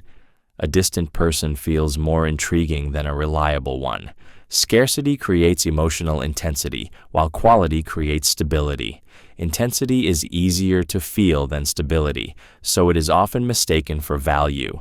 Quality reveals itself through repeated exposure. It requires patience to experience and maturity to appreciate. Scarcity, by contrast, delivers instant emotional payoff. It doesn't need depth to feel important. It only needs absence. Understanding this changes how desire is interpreted. When people chase what is rare, they are often responding to fear, not discernment. Scarcity grabs attention. Quality earns trust over time. Confusing the two leads people to overlook what is solid in favor of what feels urgent and to abandon what lasts for what merely feels special because it might disappear. Most people fear rejection more than failure. Failure is painful, but rejection cuts deeper because it feels personal. Failure can be reframed as effort, bad timing, or lack of skill. Rejection feels like a verdict on worth. It suggests that who you are, not just what you did, was found lacking. That implication strikes at identity, which is why rejection triggers stronger emotional reactions than loss or defeat. From a psychological standpoint, rejection threatens belonging. Humans are wired to stay connected to the group because exclusion once meant danger. Even now, the nervous system reacts to rejection as if survival is at stake. The body tightens, the mind spirals, and self-doubt rushes in. Failure doesn't always provoke that response because it doesn't automatically imply exclusion. This fear quietly shapes behavior. People avoid speaking up, pursuing opportunities, or expressing interest, not because they can't handle failing, but because they can't handle being dismissed. Failure can be private. Rejection is witnessed, remembered, and internalized. It feels like exposure. As a result, many people choose safe underachievement over visible rejection. They don't try, then tell themselves they didn't care. They stay silent, then call it patience. This protects the ego while slowly eroding self-trust. The pain of rejection is avoided, but the cost is stagnation. Ironically, rejection often provides clearer information than failure. It reveals misalignment, boundaries, and truth. But clarity comes with discomfort, and most people prioritize emotional safety over growth.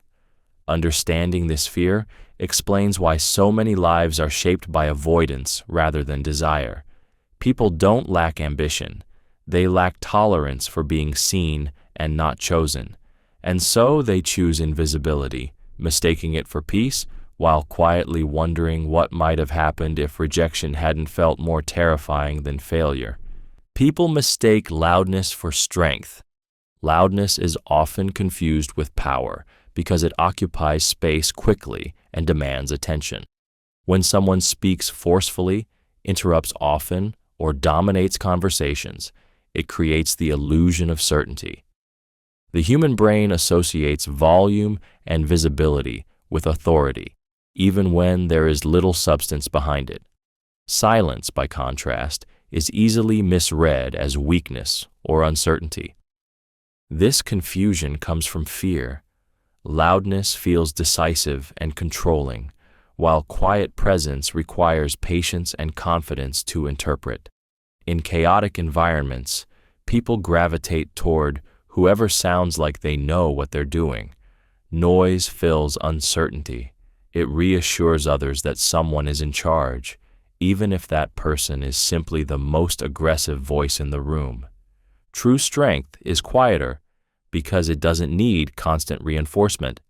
It shows itself through restraint, consistency, and the ability to remain composed under pressure. Loudness often masks insecurity, anxiety, or the need for validation. The more someone needs to be heard, the less stable their internal sense of authority usually is. This dynamic plays out in leadership, conflict, and relationships. People who shout are labeled strong, while those who pause and choose words carefully are overlooked. Over time, this rewards performance over substance. Those who are actually capable may remain underestimated, while those who are merely forceful rise faster. Understanding this reframes how you read people. Volume is not confidence, and dominance is not strength. Real power doesn't need to announce itself. It's felt through control, not noise. Those who possess it can afford to speak less because they are not trying to convince anyone of their worth. Weak boundaries invite disrespect. Boundaries communicate value before words ever do. When boundaries are unclear, inconsistent, or easily crossed, they send a silent message that access is unrestricted and consequences are unlikely. Disrespect doesn't always begin with cruelty. It often begins with ambiguity. People test limits instinctively, not to harm, but to understand where the lines are. Psychologically, humans are wired to respond to structure. Clear boundaries create predictability, and predictability creates respect. Weak boundaries introduce confusion. When someone repeatedly tolerates behavior that hurts them, the brain of the other person adapts. What was once unacceptable becomes normal, not because the behavior improved, but because the standard quietly lowered. Many people confuse boundaries with hostility or fear being perceived as difficult. As a result, they prioritize harmony over self-respect. This avoidance teaches others that discomfort will be absorbed rather than addressed. Over time, patience is mistaken for permission, and kindness is mistaken for compliance. Disrespect rarely feels intentional from the outside. It grows through repetition. Each unchallenged violation reinforces the idea that limits are flexible or non-existent. Eventually, resentment builds on one side, while entitlement grows on the other, creating a dynamic where respect cannot survive. Understanding this shifts responsibility. Boundaries are not about controlling others. They are about defining what you will tolerate. When you don't enforce them, you teach people how to treat you. Respect isn't demanded through aggression, but established through consistency. Weak boundaries don't make someone malicious, but they make disrespect easy, comfortable, and invisible until it's deeply ingrained. People support boundaries until they inconvenience them. Boundaries are widely praised in theory because they signal self-respect, emotional health, and maturity. People encourage others to set them as long as those boundaries don't interfere with access, comfort, or expectations. The moment a boundary limits what someone can take, demand, or assume, support often turns into resistance. Boundaries disrupt entitlement. When someone is used to your availability, compliance, or emotional labor, a boundary feels like a loss. Even reasonable limits can be perceived as rejection or withdrawal. People who benefited from your lack of boundaries may accuse you of changing, becoming distant, or being selfish, not because the boundary is wrong, but because it alters a dynamic they relied on. This reaction is often unconscious. People don't always realize they are crossing lines because the absence of boundaries taught them there were none. When those lines suddenly appear, it forces them to confront their expectations. That discomfort is easier to project onto you than to examine within themselves. Social validation around boundaries is conditional. Others applaud boundaries that don't affect them, while pushing against those that do. This reveals that support is often rooted in convenience, not principle. Understanding this prevents self-doubt. Resistance doesn't mean your boundary is unreasonable. It means it is effective. Boundaries expose who respected you and who benefited from you. When inconvenience reveals opposition, it clarifies where your responsibility ends and where someone else's entitlement begins. Desire clouds moral judgment. Desire narrows perception. When something is deeply wanted, the mind begins filtering reality in its favor. Information that supports the desire is amplified, while warnings, consequences, and ethical concerns are minimized or ignored. This isn't deliberate dishonesty, it is motivated perception. The brain reshapes morality to protect the outcome it craves. Desire activates emotional urgency. In that state, long-term values lose priority to short-term fulfillment. People don't suddenly abandon their morals, they reinterpret them. Lines that once felt clear become flexible. Actions that would have seemed unacceptable are reframed as necessary, justified, or temporary. The desire becomes the lens through which right and wrong are evaluated. This is why intelligent, principled people make decisions that contradict their stated beliefs. Attraction excuses betrayal. Ambition rationalizes exploitation. Need justifies deception. When desire is strong enough, the mind constructs stories that make harmful choices feel reasonable, even inevitable. The danger lies in how convincing these internal narratives become. Desire doesn't announce itself as bias. It feels like clarity. It creates a sense of certainty that drowns out doubt. Only after the desire is satisfied or lost does perspective return, often accompanied by guilt or confusion about how judgment was compromised so completely. Desire also resists accountability. When consequences appear, people focus on circumstances rather than choices. They say they were overwhelmed, pressured, or acting on emotion, distancing themselves from responsibility. Understanding this doesn't require suppressing desire. It requires recognizing its power. Desire isn't immoral, but unchecked, it overrides values with surprising ease. The more intense the desire, the more vigilant judgment must be. Without that awareness, people don't betray their morals in one dramatic moment. They slowly convince themselves they never did. People rarely apologize without defending themselves. An apology is supposed to be an act of accountability, yet for most people, it becomes a negotiation with their own ego. Saying, "I'm sorry," threatens self-image because it implies fault, and fault implies weakness. To soften that threat, people attach explanations, justifications, or context meant to protect how they see themselves. The apology becomes conditional, diluted by defense. Defensiveness is a reflex. When confronted with having caused harm, the nervous system shifts into self-protection.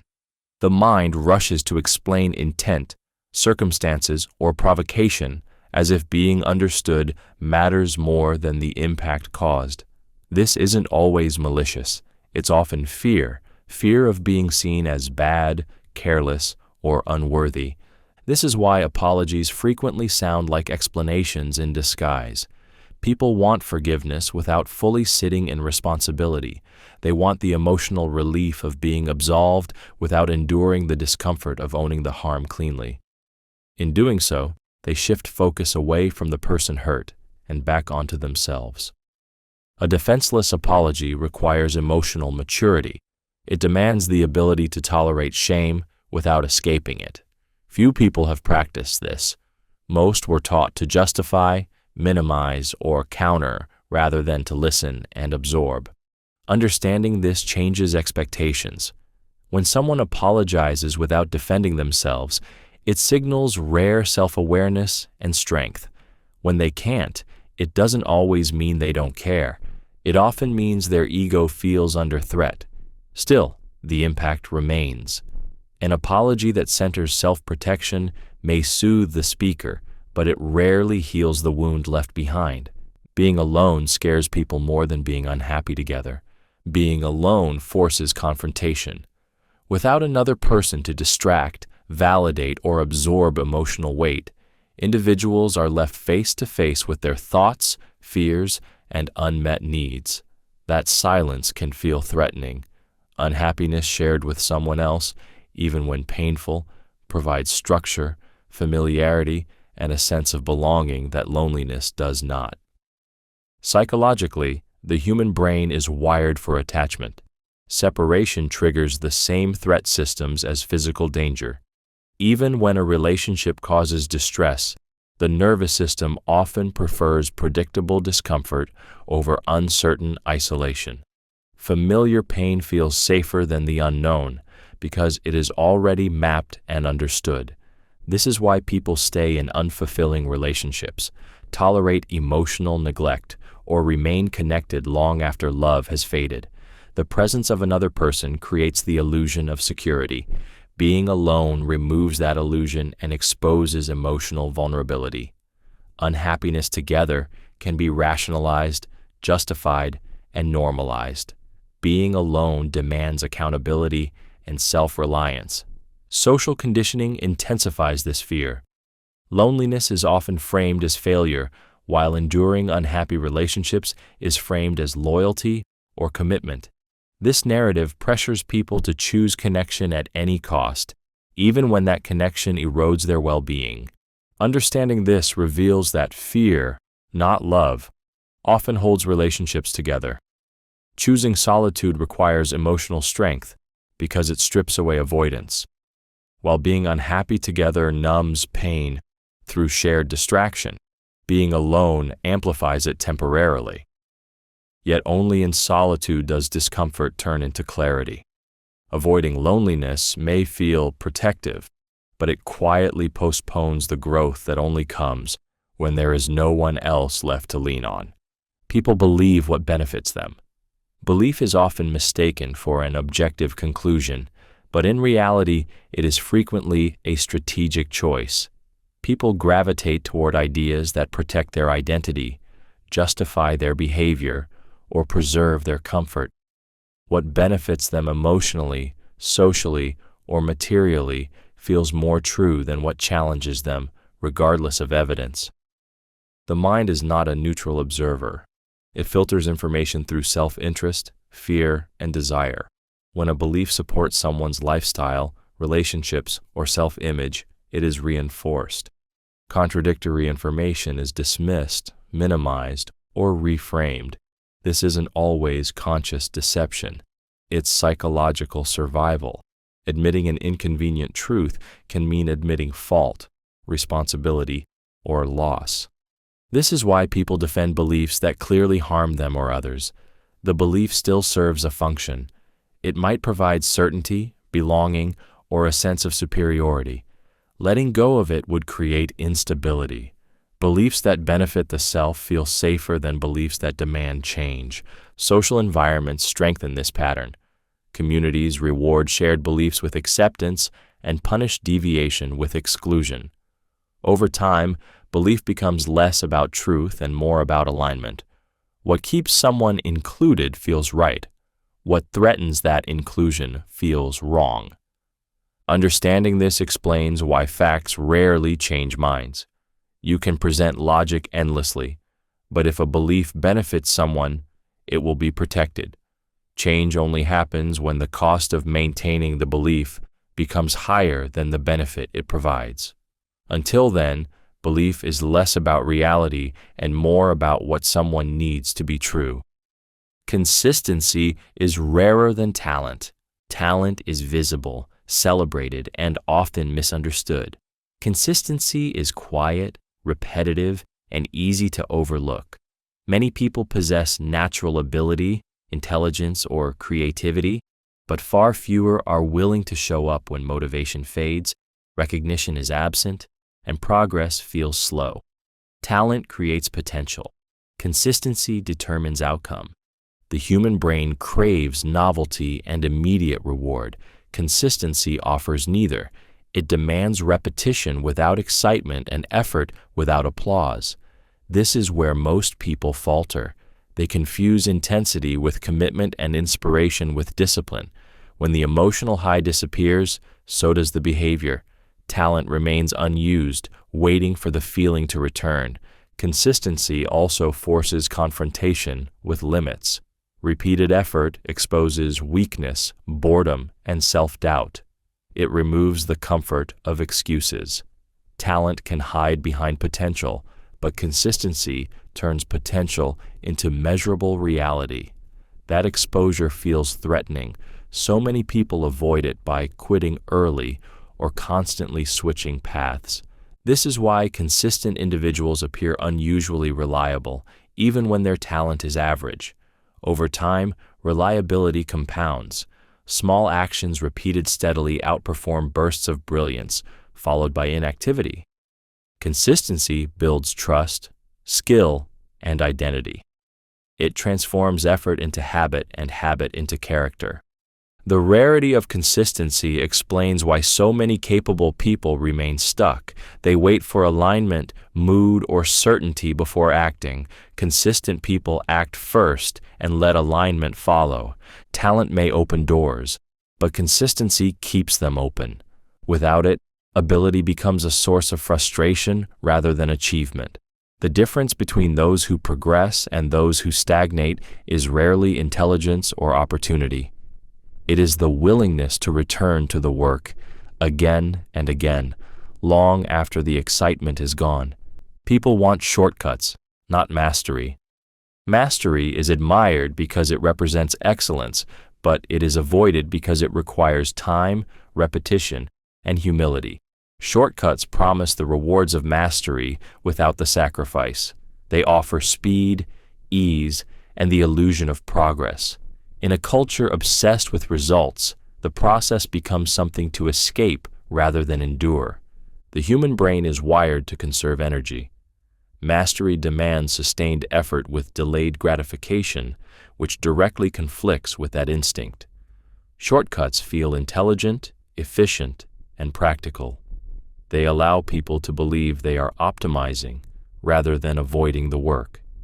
This makes them emotionally appealing and socially acceptable. Shortcuts also protect identity. When someone fails after taking a shortcut, the failure can be blamed on the method rather than the self. Mastery removes that shield. It exposes limitations, inconsistency, and lack of commitment. Many people would rather feel clever than feel inadequate during the learning phase. This is why surface-level knowledge spreads faster than depth. People repeat frameworks, hacks, and summaries while avoiding the repetition that builds real skill. They chase quick wins, certifications, and aesthetics instead of competence. The appearance of mastery becomes more valuable than mastery itself. Understanding this explains why so many people plateau. Shortcuts can move you forward briefly, but they collapse under pressure. Mastery compounds quietly and reveals itself when things get difficult. The tragedy is that most people quit the slow path just before it starts to pay off, not because they are incapable, but because shortcuts feel like progress and patience feels like loss. Kind people are often taken for granted. Kindness creates comfort, and comfort quickly becomes invisible. When someone consistently shows patience, understanding, and generosity, their behavior begins to feel expected rather than appreciated. The brain adapts to reliability, and once kindness becomes predictable, it loses its perceived value, even though its absence would be deeply felt. Psychologically, people are more alert to change than consistency. Abrupt withdrawal of kindness triggers alarm, but steady care fades into the background. Over time, kind individuals are seen as emotional resources rather than autonomous people. Their empathy is assumed, their availability is relied upon, and their limits are rarely considered. This dynamic is rarely intentional. Most people don't decide to take advantage of kindness, they simply adjust to it. When kindness isn't paired with boundaries, it teaches others that emotional labor comes without cost.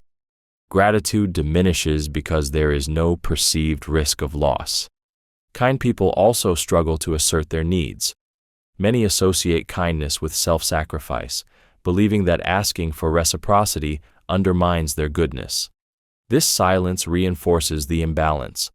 Others receive without being reminded to give back. Understanding this reframes kindness as a responsibility, not just a trait. Kindness without self-respect invites exploitation, even from well-meaning people. Being kind does not require being endlessly accommodating. When kindness is supported by boundaries, it remains visible and valued. Without them, it slowly becomes something people rely on, assume, and only notice once it's gone. People rationalize bad behavior if it serves survival. Survival doesn't only mean physical safety, it includes emotional security, social belonging, and identity preservation. When behavior protects any of these, the mind quickly finds ways to justify it. Actions that would otherwise feel wrong are reframed as necessary, unavoidable, or deserved. Morality becomes flexible when stability feels threatened. The brain prioritizes self-preservation over ethics. When people feel cornered, judged, or at risk of loss, their standards shift. Lying becomes protection. Betrayal becomes self-defense. Exploitation becomes opportunity. The story changes so the self remains the hero, not the villain. Few people see themselves as acting badly. They see themselves as acting wisely under pressure. This rationalization is often subtle. People don't announce it. They adjust language. They emphasize circumstances, downplay impact, and highlight intent. The harm caused is minimized, while the benefit gained is framed as essential. Over time, repeated justifications dull guilt and normalize behavior that once would have felt unacceptable. Social systems reinforce this. Success often excuses methods, especially when outcomes are rewarded. Those who survive or win are rarely questioned deeply about how they did it. Survival validates the behavior retroactively. Understanding this doesn't excuse harm, but it explains it. People don't abandon morality randomly. They bend it when they believe they must. The danger lies in how easily survival-based rationalizations become habits. Once someone learns they can justify anything in the name of survival, they stop questioning where survival ends and selfishness begins. Truth without tact is usually rejected. Truth on its own feels sharp. When delivered without care, it lands as threat rather than insight. The human mind does not evaluate truth in a vacuum. It evaluates how that truth makes it feel. If the delivery triggers shame, defensiveness, or humiliation, the message is dismissed regardless of its accuracy. People don't reject truth because it's false. They reject it because it hurts.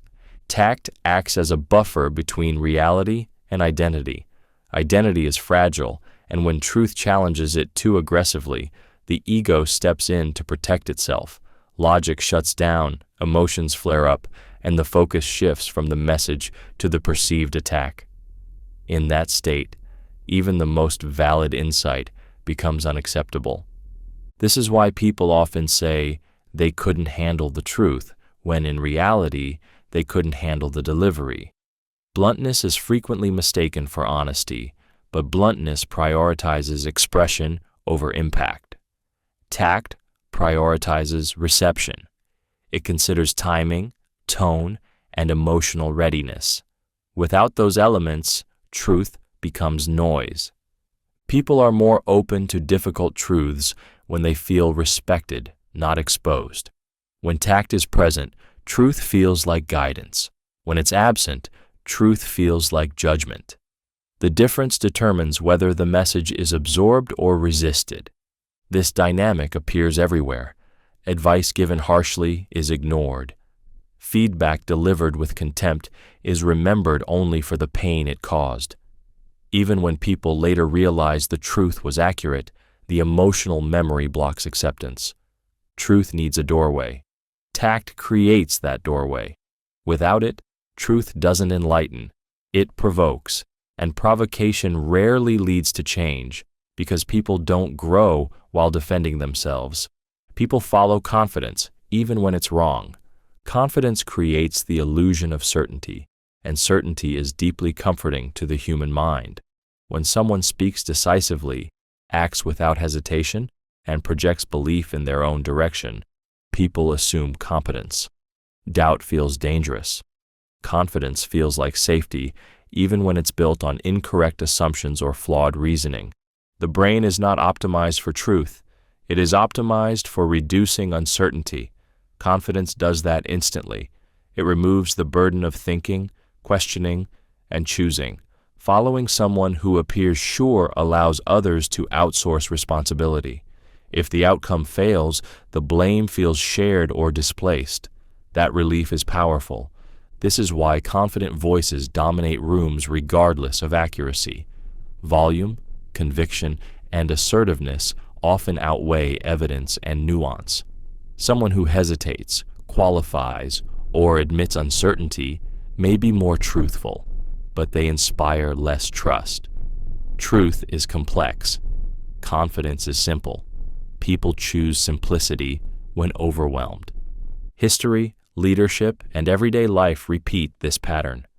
Movements gain traction not because they are correct, but because they are delivered with certainty. People align with those who seem to know, not those who question. Confidence signals direction, and direction feels better than ambiguity. What makes this dangerous is how confidence feeds itself.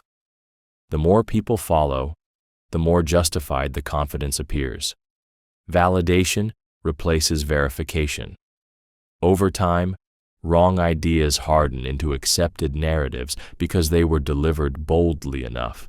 Understanding this changes how you evaluate influence. Confidence is not proof. Conviction is not clarity. The ability to project certainty says more about psychological presence than truthfulness. People don't follow what is right.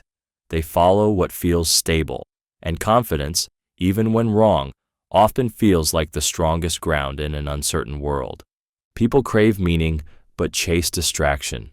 Meaning requires presence, effort, and discomfort. Distraction offers relief without responsibility. Most people genuinely want their lives to feel significant, but when faced with the quiet work required to create meaning, they reach for noise instead. Distraction fills the space where reflection would otherwise force difficult questions to surface. Psychologically, the mind avoids anything that threatens emotional equilibrium.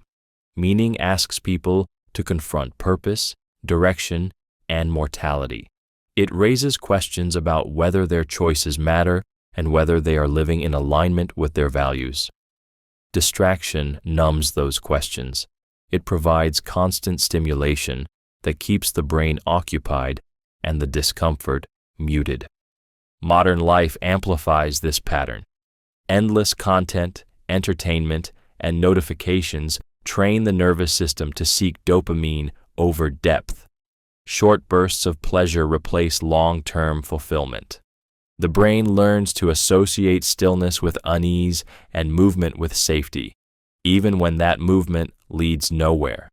This is why people feel empty despite being constantly occupied. Busyness becomes a shield against introspection. Silence feels unbearable because it removes the escape. Meaning grows slowly and often painfully, while distraction delivers immediate relief with no emotional cost up front.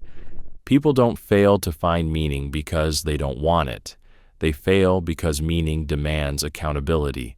It asks them to choose intentionally, sit with uncertainty, and tolerate discomfort without anesthetic. Distraction offers a way out. It keeps life loud enough to avoid listening to what the emptiness is trying to say, even as the craving for meaning quietly grows stronger beneath the noise. Being different is celebrated publicly and punished privately. Society praises individuality in words, slogans, and surface-level narratives, but enforces conformity through subtle social consequences. Being different is applauded as long as it remains non-threatening, entertaining, or symbolic. The moment difference challenges norms, disrupts comfort, or exposes contradictions, acceptance quietly disappears. Public celebration of difference allows people to feel progressive without changing their behavior. It costs nothing to applaud uniqueness from a distance. Privately, however, difference creates discomfort. It forces comparison, questions identity, and destabilizes shared assumptions.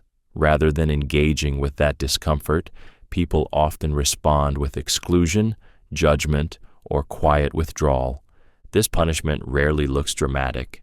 It shows up as being left out, talked around, or subtly dismissed. Opportunities shrink. Support fades. The message is clear but unspoken. Be yourself, but not too much. Stand out, but not in ways that challenge us. Difference is welcomed only when it can be controlled or safely admired. Humans are tribal by nature. Belonging depends on similarity, and deviation risks isolation. Even those who claim to value originality often recoil when it threatens group cohesion. Difference highlights what others suppress in themselves, and that reflection can feel intolerable. Understanding this helps explain why authenticity feels lonely. Public applause doesn't equal private acceptance. Many people learn to dilute themselves to survive socially, trading truth for tolerance. The real cost of being different isn't rejection from strangers. It's the quiet loss of comfort, safety, and belonging among those who said they supported you. People fear being seen more than being wrong. Being wrong threatens competence. Being seen threatens identity. When someone is seen, their inner world becomes exposed. Motives, insecurities, contradictions, and unmet desires laid bare. That exposure feels far more dangerous than making a mistake, because mistakes can be corrected. But being seen feels permanent. It creates vulnerability without control. People often tolerate being wrong quietly, especially if it can be reframed or corrected later. What they avoid is visibility. Visibility invites judgment, interpretation, and memory. Once something is seen, it exists outside of personal narrative. Others get to decide what it means. That loss of authorship over one's image is deeply unsettling. This fear shapes behavior in subtle ways. People stay vague instead of honest. They hide behind competence, humor, or detachment to avoid revealing what they actually care about. They would rather be incorrect in private than authentic in public. Being seen risks rejection, ridicule, or misunderstanding, and those risks feel heavier than intellectual error. This is why many people suppress their true opinions, emotions, or ambitions. Not because they doubt them, but because expressing them would reveal too much. Wrongness feels temporary. Exposure feels irreversible. Ironically, being seen is the gateway to genuine connection and growth, but it requires tolerating discomfort without immediate reassurance. Most people choose safety instead. They protect their image at the cost of authenticity, mistaking invisibility for peace. Understanding this fear explains why honesty feels so rare. people are not protecting truth, they are protecting themselves. And in doing so, they accept being wrong if it means they don't have to be fully seen. Emotional pain is often minimized unless it's visible. Emotional pain that cannot be seen is easy to dismiss, misunderstand, or ignore. Society responds quickly to what is tangible, measurable, and outwardly dramatic, but struggles to acknowledge suffering that doesn't leave physical marks. If pain isn't loud, public, or disruptive, it is often treated as less real, even when it is consuming the person experiencing it. Humans rely heavily on visual cues to assess seriousness. Bruises, tears, and breakdowns signal urgency. Quiet suffering does not. When someone continues to function, smile, or meet expectations, others assume they are fine. Pain that is internal becomes invisible labor, carried alone because it doesn't trigger concern or intervention. This leads people to doubt their own experience. When emotional pain isn't validated, individuals learn to minimize it themselves. They tell themselves it's not that bad, that others have it worse, that they should be stronger. This self-silencing deepens isolation and prolongs suffering. Emotional pain also makes others uncomfortable. Acknowledging it requires empathy, patience, and the willingness to sit with discomfort. Minimizing it is easier. It allows people to move on without feeling responsible.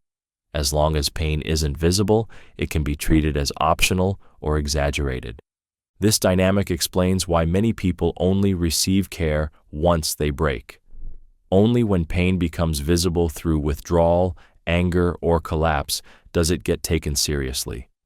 By then, it has often existed for a long time. Understanding this truth reframes compassion. Just because pain is quiet doesn't mean it is small. The most damaging suffering is often the kind no one sees, the kind that has learned to survive without being acknowledged. People judge effort by results, not intention. Intentions live inside the mind, but results exist in the world. Because intentions are invisible, people rely on outcomes to measure effort. No matter how genuine someone's motives are, they carry little weight if the result fails to meet expectations. In social perception, impact consistently outweighs intent. Psychologically, humans seek certainty. Results provide clear evidence, while intentions require trust and interpretation. When something goes wrong, it feels safer to judge what can be seen rather than what must be inferred. This is why explanations often sound like excuses, and why good intentions rarely protect against disappointment. People also evaluate effort through self-reference. They imagine how much work it would have taken them to produce a similar result and judge accordingly. If the outcome feels insufficient, the effort behind it is discounted. Emotional labor, invisible struggle, and internal resistance are rarely acknowledged because they cannot be measured. This creates a painful disconnect. People feel misunderstood when their effort goes unseen, while others feel justified in their judgment because they assess only what materialized. The gap between effort and outcome becomes a source of resentment on both sides. Understanding this changes expectations. Wanting recognition for intention is human, but relying on it is risky. Effort doesn't translate automatically into external validation. Results shape perception, fairness aside. This doesn't mean intention is meaningless, but it does mean it rarely protects you from judgment. In a results-driven world, unseen effort remains personal.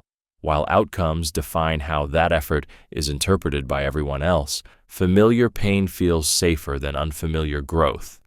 Pain that is known becomes predictable, and predictability creates a sense of control. Even when a situation is harmful, its familiarity allows the mind to prepare for it.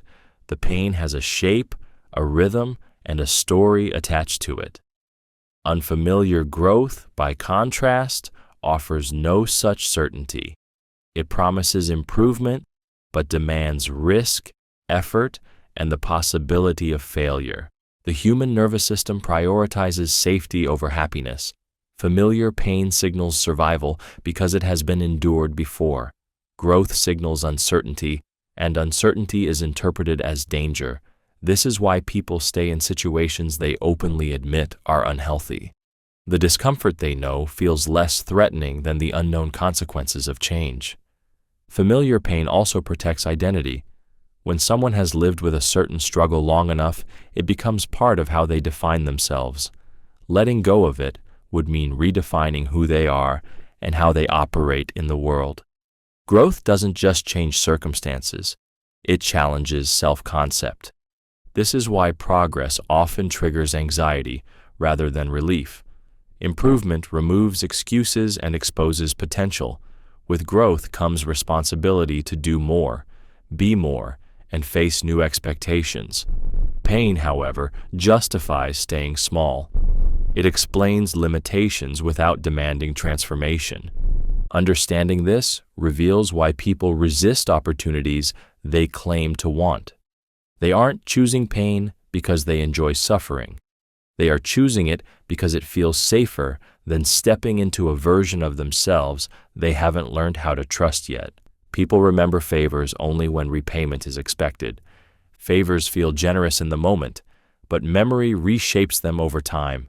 When nothing is expected in return, favors fade into the background of normal interaction. They become absorbed into the story people tell themselves about fairness and balance. When repayment is expected, however, the favor gains weight. It becomes a mental ledger entry, tracked and recalled with precision. This happens because obligation creates emotional tension. When someone senses an unspoken expectation, the favor stops feeling like kindness and starts feeling like debt. The mind resists debt. To manage that discomfort, people either avoid the person, minimize the value of what was given, or recall it only when it serves a narrative of imbalance. Memory becomes selective, shaped by emotional pressure rather than facts.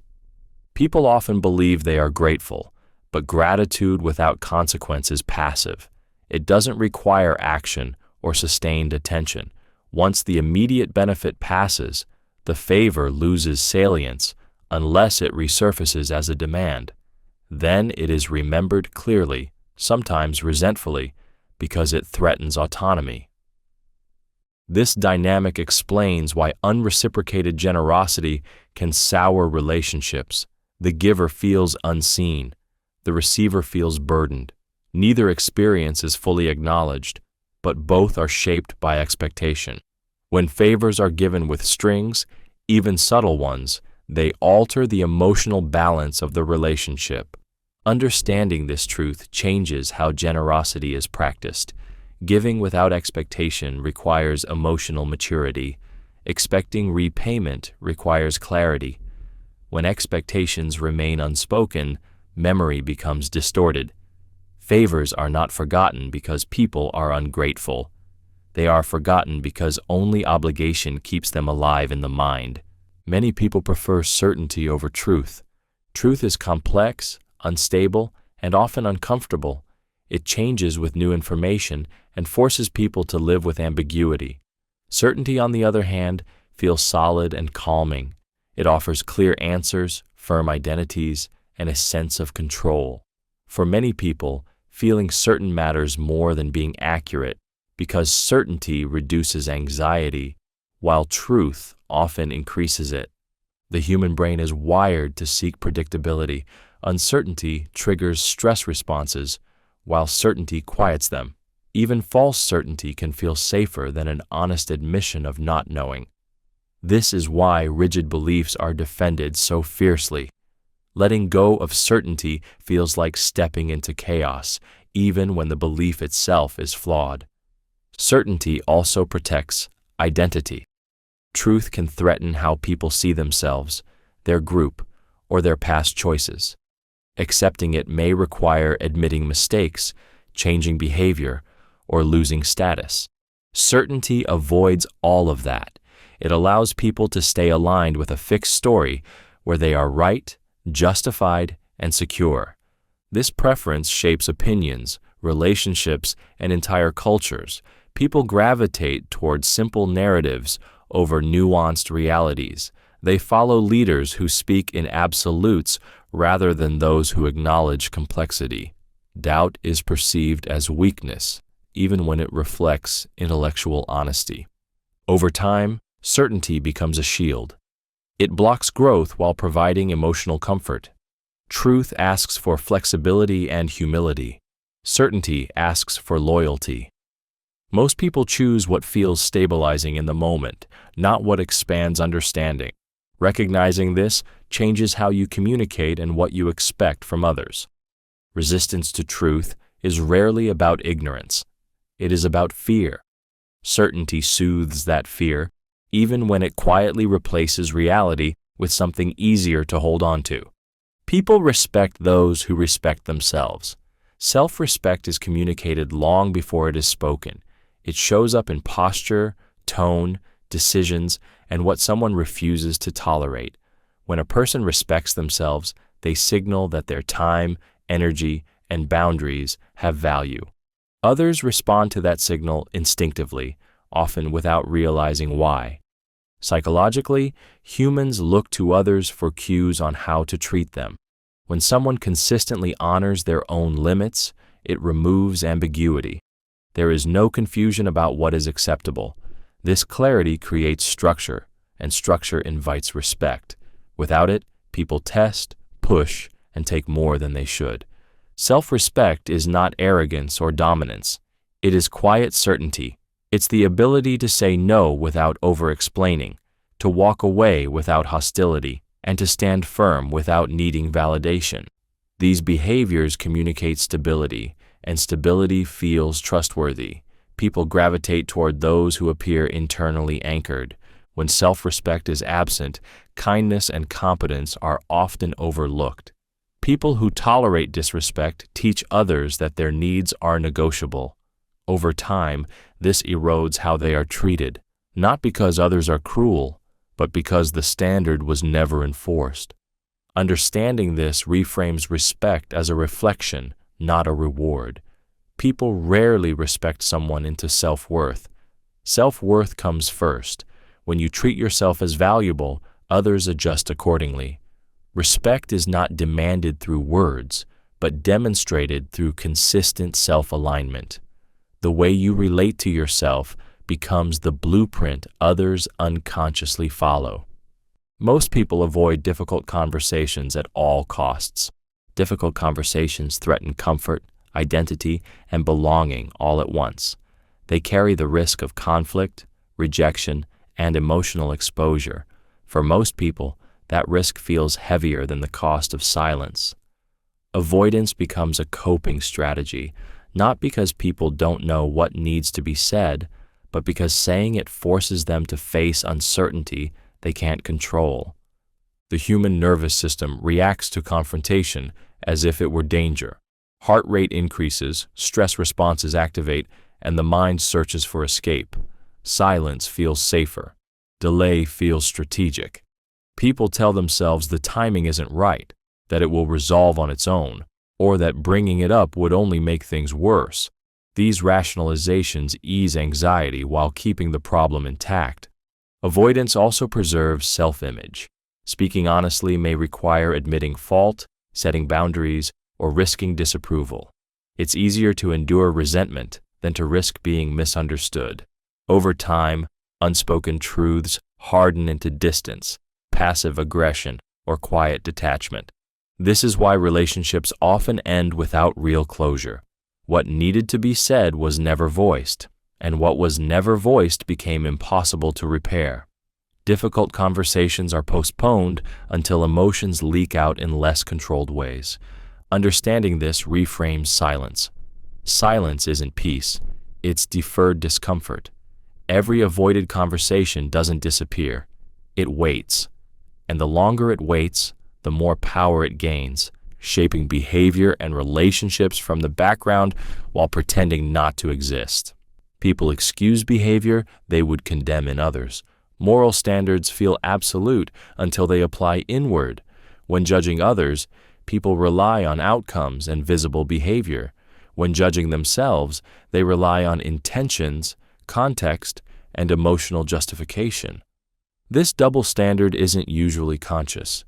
It's a psychological mechanism designed to preserve a positive self-image. The mind separates who I am from what I did. Mistakes become exceptions, not reflections of character. The same action that signals selfishness or weakness in someone else becomes stress, misunderstanding, or necessity when it belongs to the self. This reframing reduces guilt while maintaining moral superiority. Context becomes the shield. People say they were tired, provoked, overwhelmed, or acting under pressure. These explanations feel valid internally because emotions are experienced directly. Others' emotions, however, are invisible, so their behavior appears unjustified.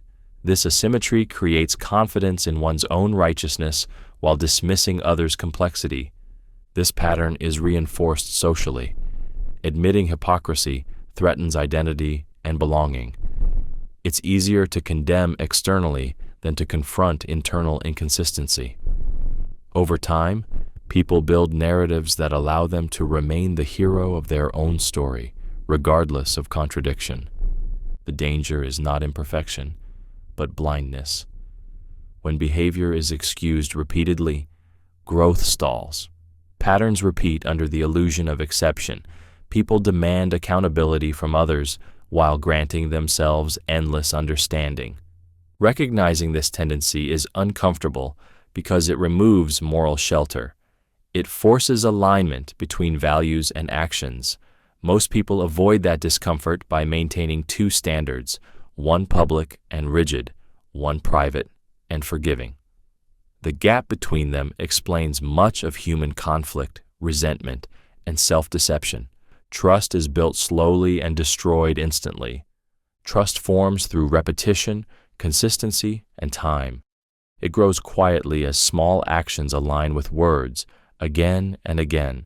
Each moment of reliability adds a thin layer, barely noticeable on its own, but meaningful when stacked over months or years. Because the process is gradual, people often underestimate how fragile the result actually is.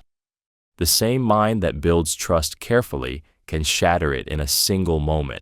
One lie, one betrayal, one unexpected inconsistency is enough to undo what took years to establish. This happens because trust is not just about behavior, but about predictability.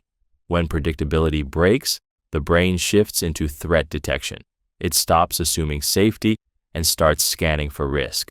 What makes this collapse feel so sudden is that the damage is emotional, not logical.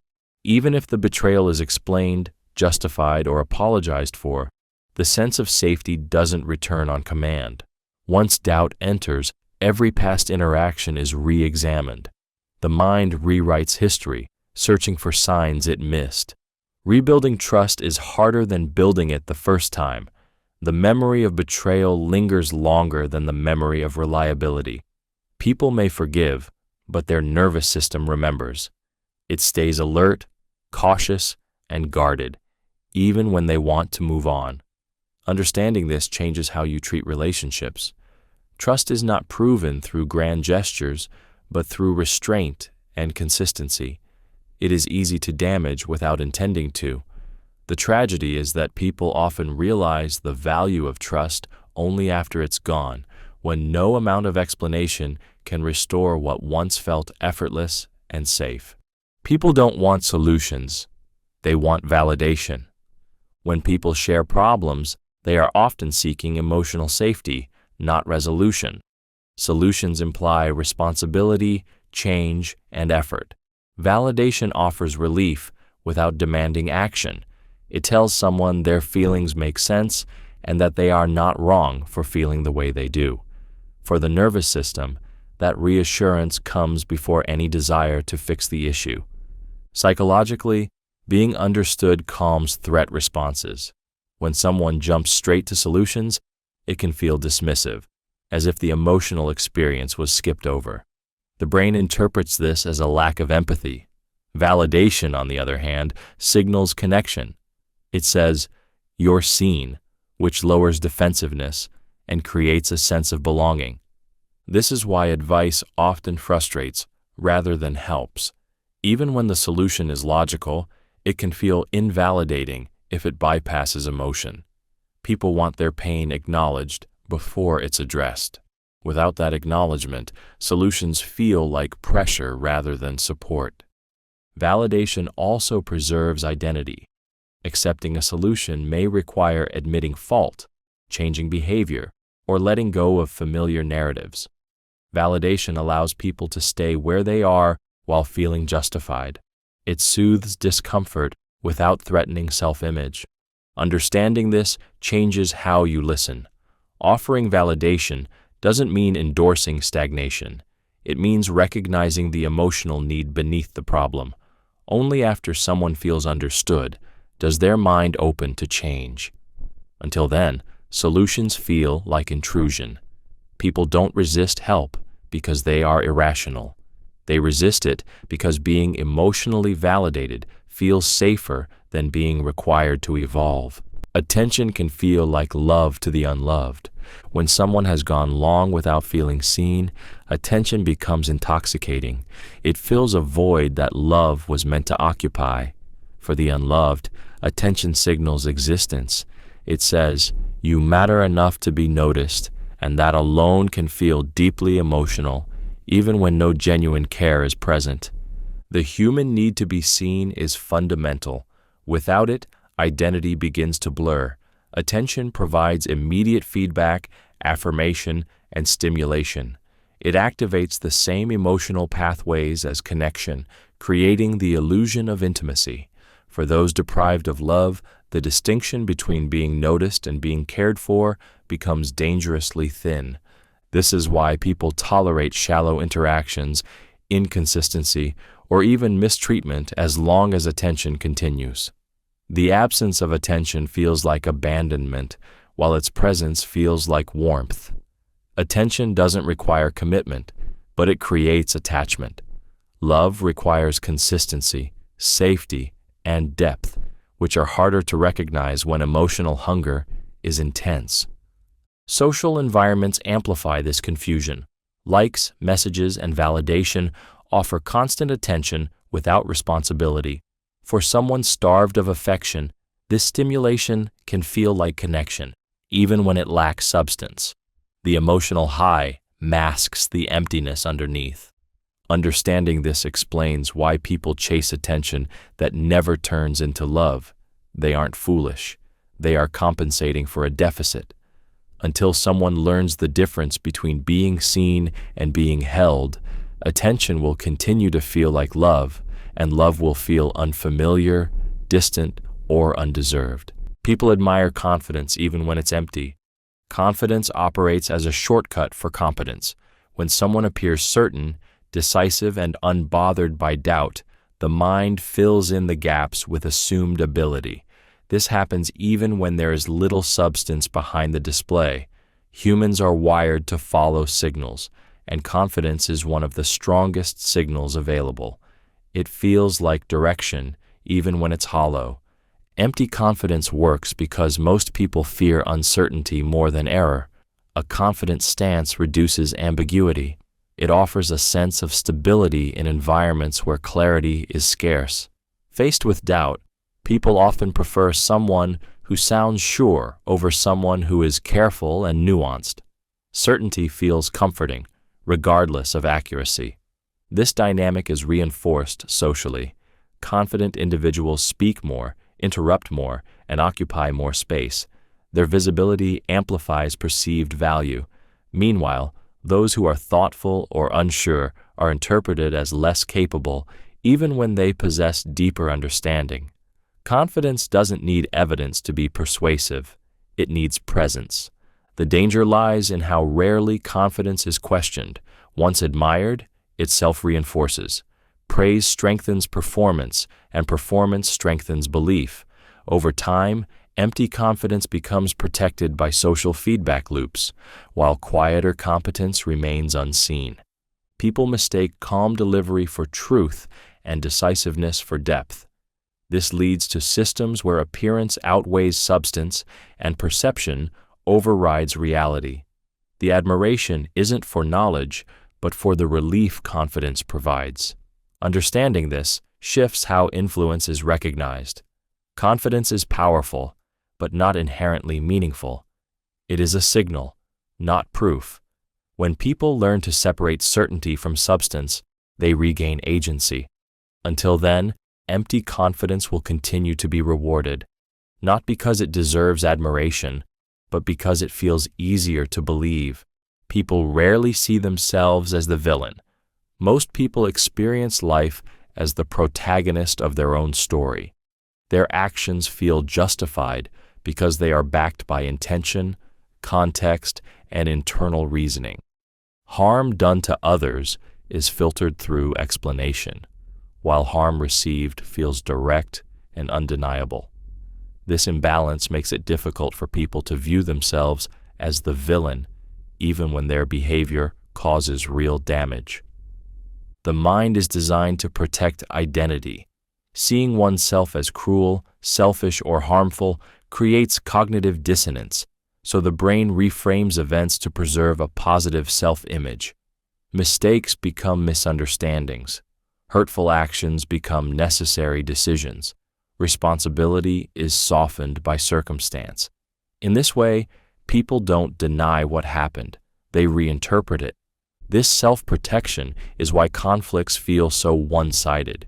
Each person sees their own motives clearly, but only sees the other person's impact. Everyone believes they are reacting, not initiating. Over time, this creates narratives where blame is externalized and self-awareness stalls. Even genuinely good people are capable of harm without recognizing it. Intent becomes a shield. If they didn't mean to hurt someone, they conclude that the hurt must not count. This allows damage to continue while preserving moral comfort. Understanding this truth changes how you interpret behavior, including your own. Villains rarely wake up intending to be cruel. They wake up believing they are right. Growth begins when someone is willing to examine their actions without hiding behind intention. That willingness is rare, uncomfortable, and transformative. Most people avoid it, not because they are evil, but because facing oneself honestly feels like losing the story that keeps them safe. Self-awareness is threatening to fragile egos. Self-awareness forces confrontation with internal contradictions. It exposes gaps between who someone believes they are and how they actually behave. For a fragile ego, this gap feels dangerous. Identity is maintained through carefully constructed narratives, and self-awareness threatens to dismantle them. Psychologically, the ego exists to protect self-image. When awareness shines light on flaws, insecurities, or harmful patterns, the ego interprets it as an attack. Defensiveness, denial, and projection emerge not because the insight is wrong, but because accepting it would destabilize the sense of self. Fragile egos rely on external validation to stay intact. Self-awareness removes that dependency by turning attention inward. This shift feels like loss of control. Instead of managing how others see them, individuals are forced to acknowledge how they see themselves. That honesty can be unbearable without emotional resilience. This is why self-aware people are often labeled as too much, overthinking, or self-critical. These labels deflect discomfort. It's easier to discredit awareness than to sit with the unease it creates. Reflection demands responsibility, and responsibility threatens the ego's protective illusion. Understanding this reframes resistance as fear, not ignorance. Self-awareness isn't rejected because it lacks value, but because it requires humility. It asks people to loosen their grip on certainty and accept imperfection without defense. For those whose identity depends on appearing right, strong, or blameless, self-awareness feels like exposure, and exposure feels intolerable when the ego is built on fragility rather than truth. People confuse being busy with being important. Busyness creates the appearance of relevance. When someone is constantly occupied, it signals demand, necessity, and value. People equate a full schedule with significance, assuming that if someone is busy, they must matter. This association is comforting because it turns exhaustion into proof of worth. Modern culture reinforces this confusion. Productivity is praised, rest is questioned, and stillness is mistaken for laziness. Being busy becomes a shield against insecurity. It allows people to avoid asking whether what they are doing is meaningful or simply filling time. Motion replaces purpose. Busyness also provides social validation. Saying "I'm busy" implies importance without requiring explanation. It suggests that others want something from you, that your presence is needed. For many, this feels safer than admitting uncertainty or lack of direction. Being busy feels like evidence of contribution, even when it produces little of substance. The danger is subtle. When importance is tied to activity rather than impact, people lose the ability to stop. Rest triggers guilt. Silence feels like failure. Over time, identity becomes dependent on constant engagement, and emptiness is avoided through motion. Understanding this exposes why people fear slowing down. Stillness forces confrontation with meaning. Busyness keeps that question unanswered. Feeling important through activity is easier than becoming important through intention, depth, or alignment. The schedule stays full, but fulfillment remains absent, hidden beneath the comfort of constant motion. People value opinions backed by confidence, not evidence. Evidence requires effort to process. Confidence does not. When someone speaks with certainty, the mind relaxes, assuming the thinking has already been done. This creates an illusion of credibility. People mistake conviction for correctness because it reduces cognitive load. Doubt demands analysis. Confidence invites acceptance. Most people do not evaluate ideas in neutral space. They assess how those ideas are delivered. A confident tone signals authority, status, and control. Evidence, especially when complex or inconvenient, challenges existing beliefs and requires mental energy. As a result, opinions wrapped in certainty travel further than truths wrapped in nuance. This explains why misinformation spreads faster than facts. Facts are often conditional, layered, and uncomfortable. Confident opinions are clean, simple, and emotionally satisfying. They offer clarity without complexity. In a world overwhelmed by information, simplicity feels like relief. Social dynamics reinforce this preference. Confident speakers dominate conversations. They appear decisive, even when they are wrong. Those who present evidence cautiously are perceived as unsure, despite being accurate. The performance overshadows the substance. Emotion plays a role as well. Confidence triggers trust. Evidence triggers evaluation. Trust feels better than effort. Once trust is granted, people stop questioning. They defend the opinion as if it were their own, further insulating it from scrutiny. This doesn't mean evidence is powerless. It means it competes at a disadvantage.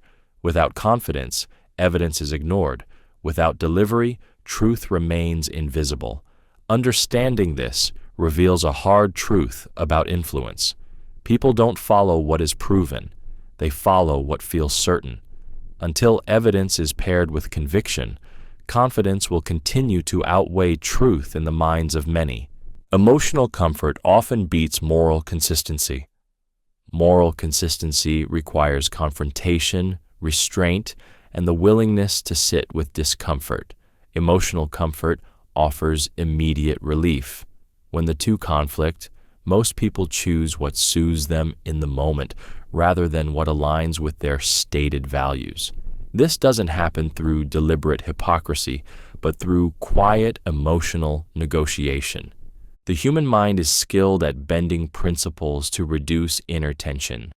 When acting morally consistent creates guilt, fear, or social friction, people reinterpret their values to match their behavior.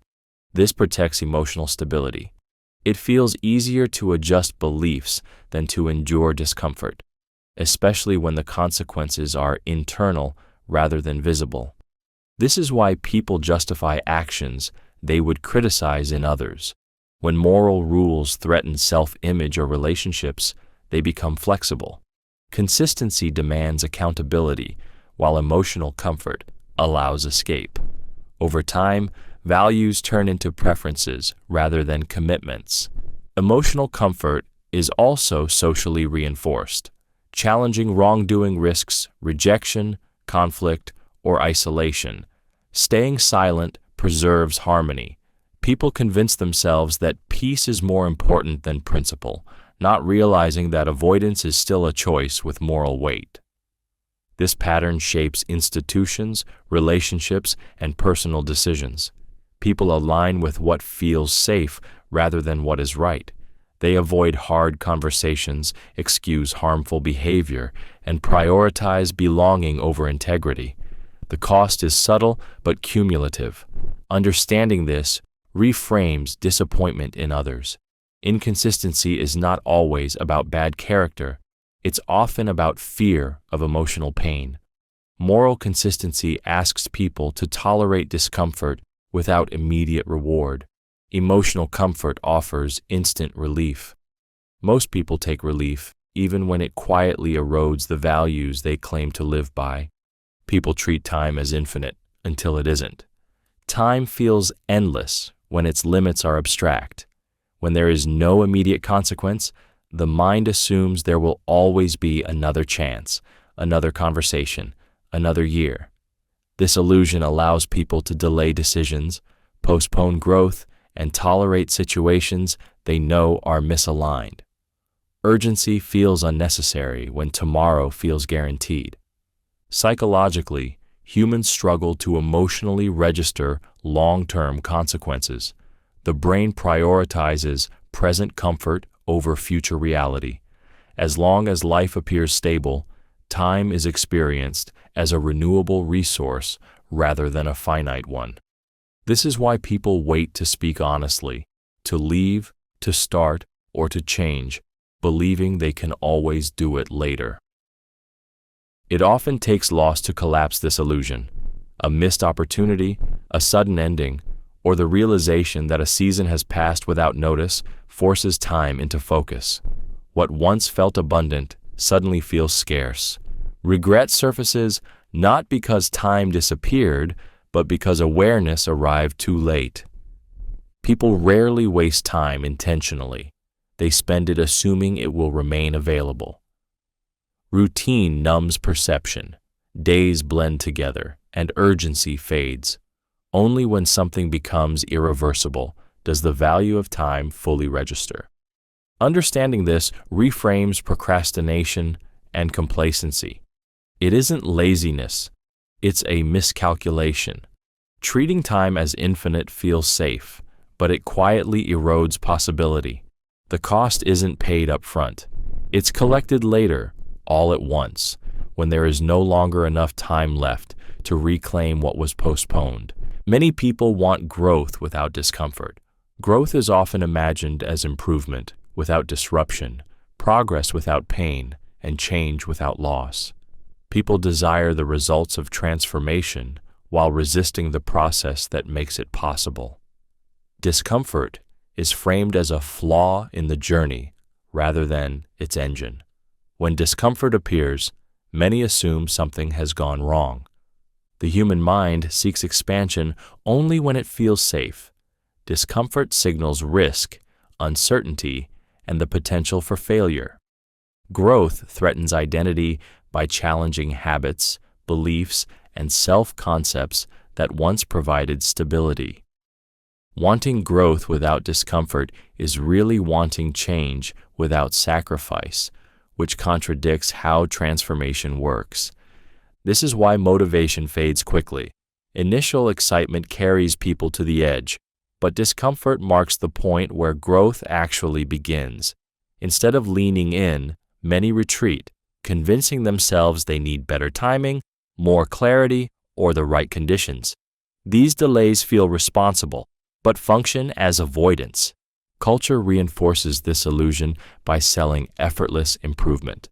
Stories focus on breakthroughs, not breakdowns. Success is celebrated, struggle is edited out. This trains people to see discomfort as failure rather than feedback. Understanding this reframes resistance. Discomfort isn't a sign to stop. It's a sign that old limits are being challenged. Those who grow learn to tolerate unease without immediately escaping it.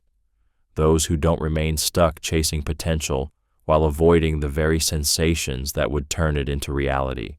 People choose belonging over truth. Belonging satisfies a deeper need than accuracy.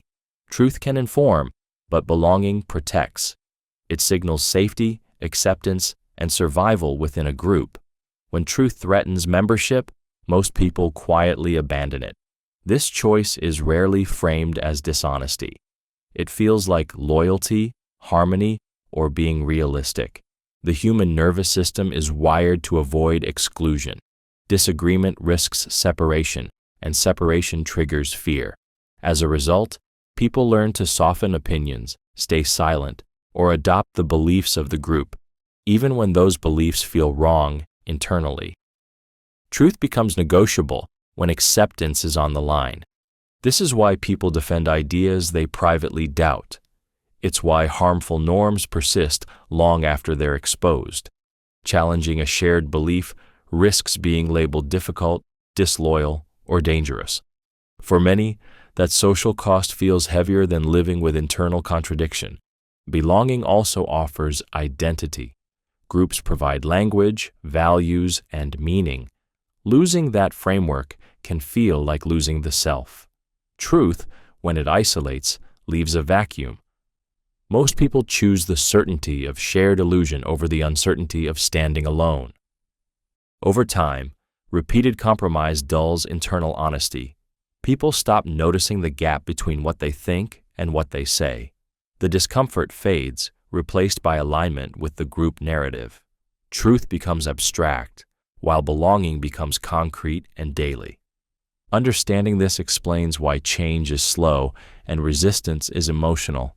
People aren't defending falsehoods because they're ignorant. They're defending connection. Belonging offers immediate relief from fear. Truth often offers nothing but solitude at first. Until people feel safe without the group, belonging will continue to outweigh truth in their choices. People don't fear change, they fear loss. Change itself is not the true threat. Human beings adapt constantly, often without resistance. What triggers fear is the possibility of losing something familiar, meaningful, or identity-defining in the process. Loss represents uncertainty about who someone will be without what they currently have, and that uncertainty feels destabilizing. The brain is wired to protect what is known. Even when the present situation is painful, it is predictable. Change introduces unknown outcomes, and with them, the risk of regret. People imagine what might be taken away rather than what could be gained. This makes stagnation feel safer than movement. Loss is also emotional. It can mean losing status, connection, competence, or a sense of belonging. These losses threaten identity, not just comfort. When someone resists change, they are often protecting a version of themselves that feels secure, even if that version is unhappy. This is why people cling to routines, roles, and relationships long past their usefulness. The pain of letting go feels more real than the potential benefit of something new. The mind magnifies what could be lost and minimizes what could be gained. Understanding this shifts how you approach resistance in yourself and others. Fear of change is often misunderstood as laziness or stubbornness. In reality, it is grief in advance. People are not afraid of becoming different. They are afraid of losing what currently defines them, even when that definition is limiting. Respect is often mistaken for fear. Fear and respect can look similar on the surface, but they come from entirely different places. Both can produce silence, compliance, and distance, which is why they are so easily confused. When people obey, avoid conflict, or hold back opinions, it's tempting to interpret that behavior as respect. In reality, it often signals fear of consequence rather than genuine regard. Psychologically, fear suppresses expression. It keeps people cautious and restrained, not because they value the other person, but because they want to avoid punishment, rejection, or loss. Respect, on the other hand, allows honesty. When someone truly respects you, they feel safe enough to disagree, challenge, and engage openly. Power dynamics blur this distinction. Authority can create compliance without admiration. When people hold influence over resources, approval, or security, others may appear respectful while internally feeling resentment or anxiety. The behavior looks the same, but the emotional foundation is unstable. This misunderstanding feeds ego. Being feared can feel like being respected because it produces control, but control is not connection. Fear creates distance and silence, not trust.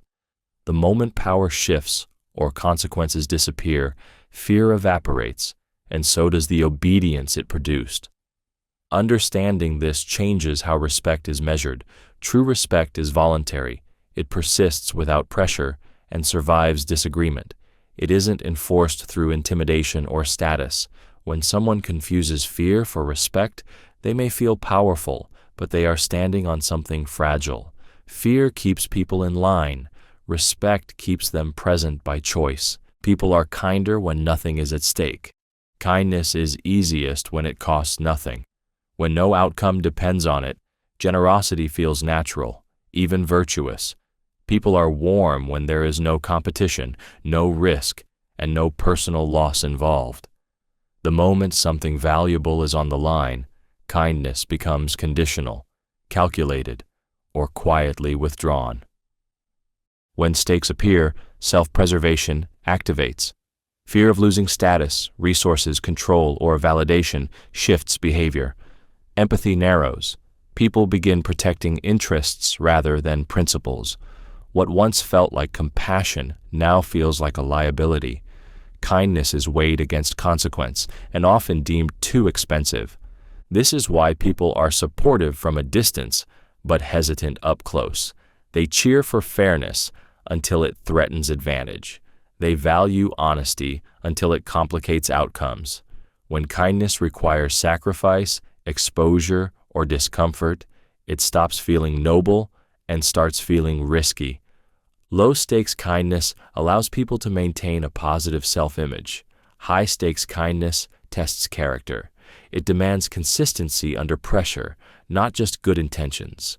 Many discover that their values soften when survival instincts take over. Understanding this clarifies disappointment.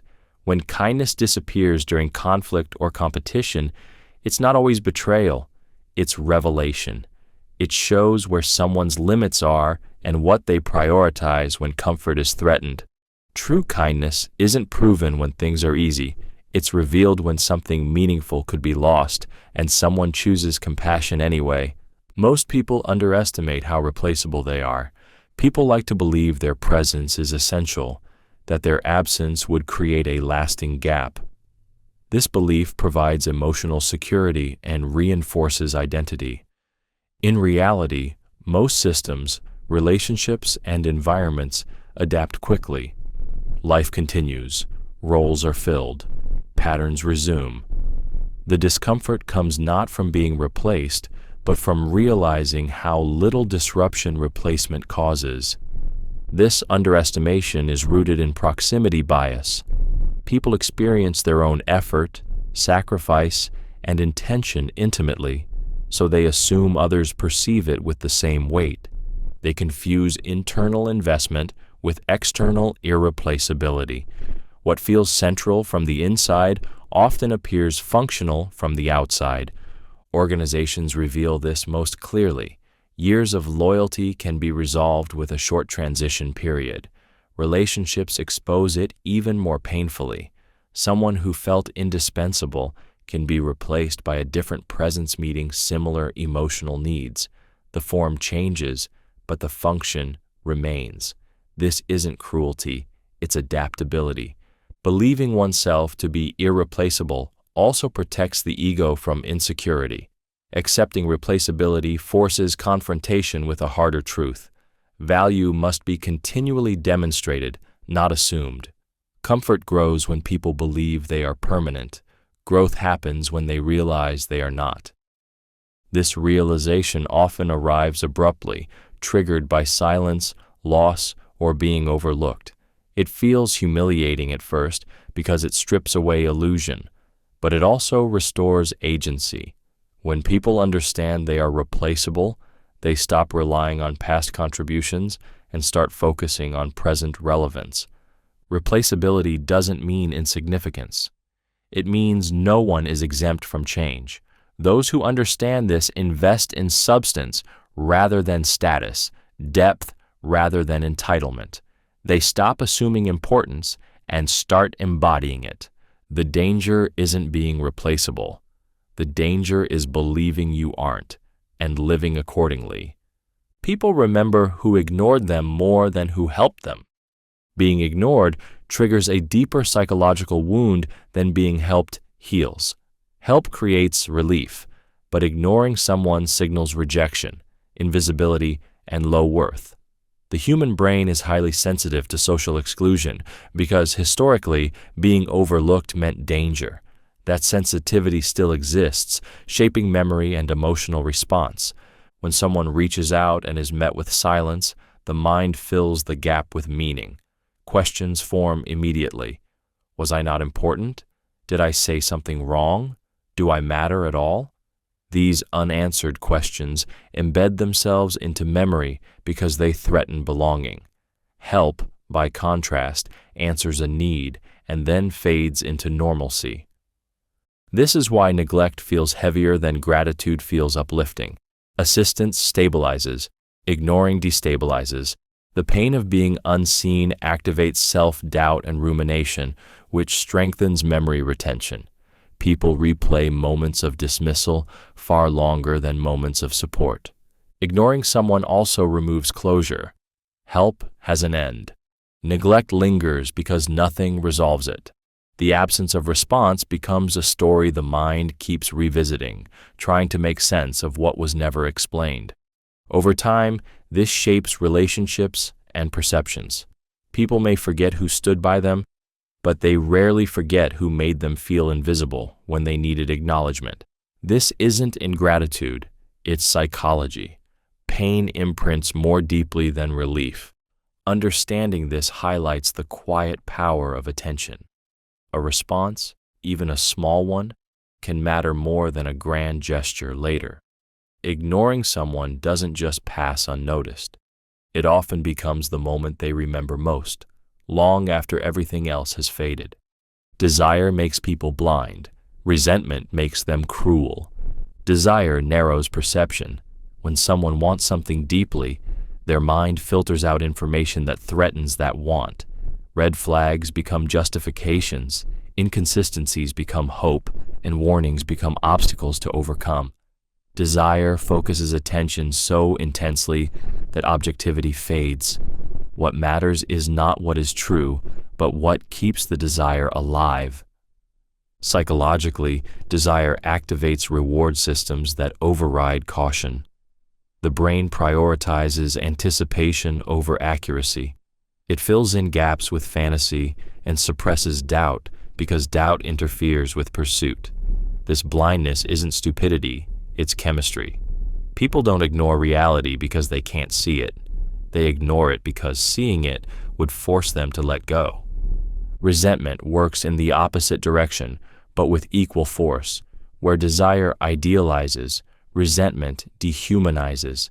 Unexpressed anger hardens into justification for harm. The mind reframes others as deserving of punishment, allowing cruelty to feel rational, even necessary. Resentment erodes empathy by convincing someone they have been wronged beyond repair. Both states distort moral judgment. Desire excuses behavior that would otherwise feel unacceptable. Resentment authorizes behavior that would otherwise feel shameful. In both cases, perception bends to protect emotion. Understanding this reveals why people change so drastically under emotional pressure. The same person who once tolerated harm in the name of desire can later inflict harm in the name of resentment. Awareness is the only interruption. Without it, desire blinds long enough to surrender boundaries, and resentment hardens long enough to abandon compassion. People admire success, but resent the sacrifices behind it.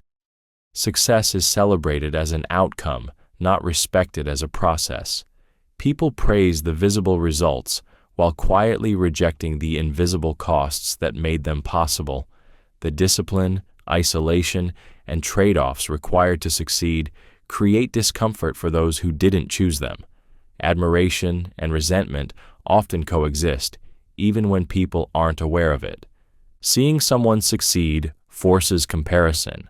It highlights paths not taken, effort avoided, and risks declined. Instead of confronting those choices, it's easier to minimize the sacrifice or question the fairness of the outcome. People applaud achievement while criticizing obsession, imbalance, or intensity, because acknowledging sacrifice would mean acknowledging agency. Sacrifice disrupts the comforting belief that success should come without loss. When someone pays a high price and gains something meaningful, it challenges the idea that effort doesn't matter. Resentment surfaces not because success is undeserved, but because it exposes what others were unwilling to give up. This is why successful people are often told they changed, became distant, or lost balance. These criticisms soften the discomfort of seeing commitment taken further than one's own. The sacrifice becomes framed as unhealthy rather than necessary. Understanding this protects clarity. Admiration without empathy is shallow. Resentment without honesty is projection. Success is rarely just talent or luck. It is accumulation of choices that most people admire from afar, but resist making themselves. The praise is loud, but the understanding is thin.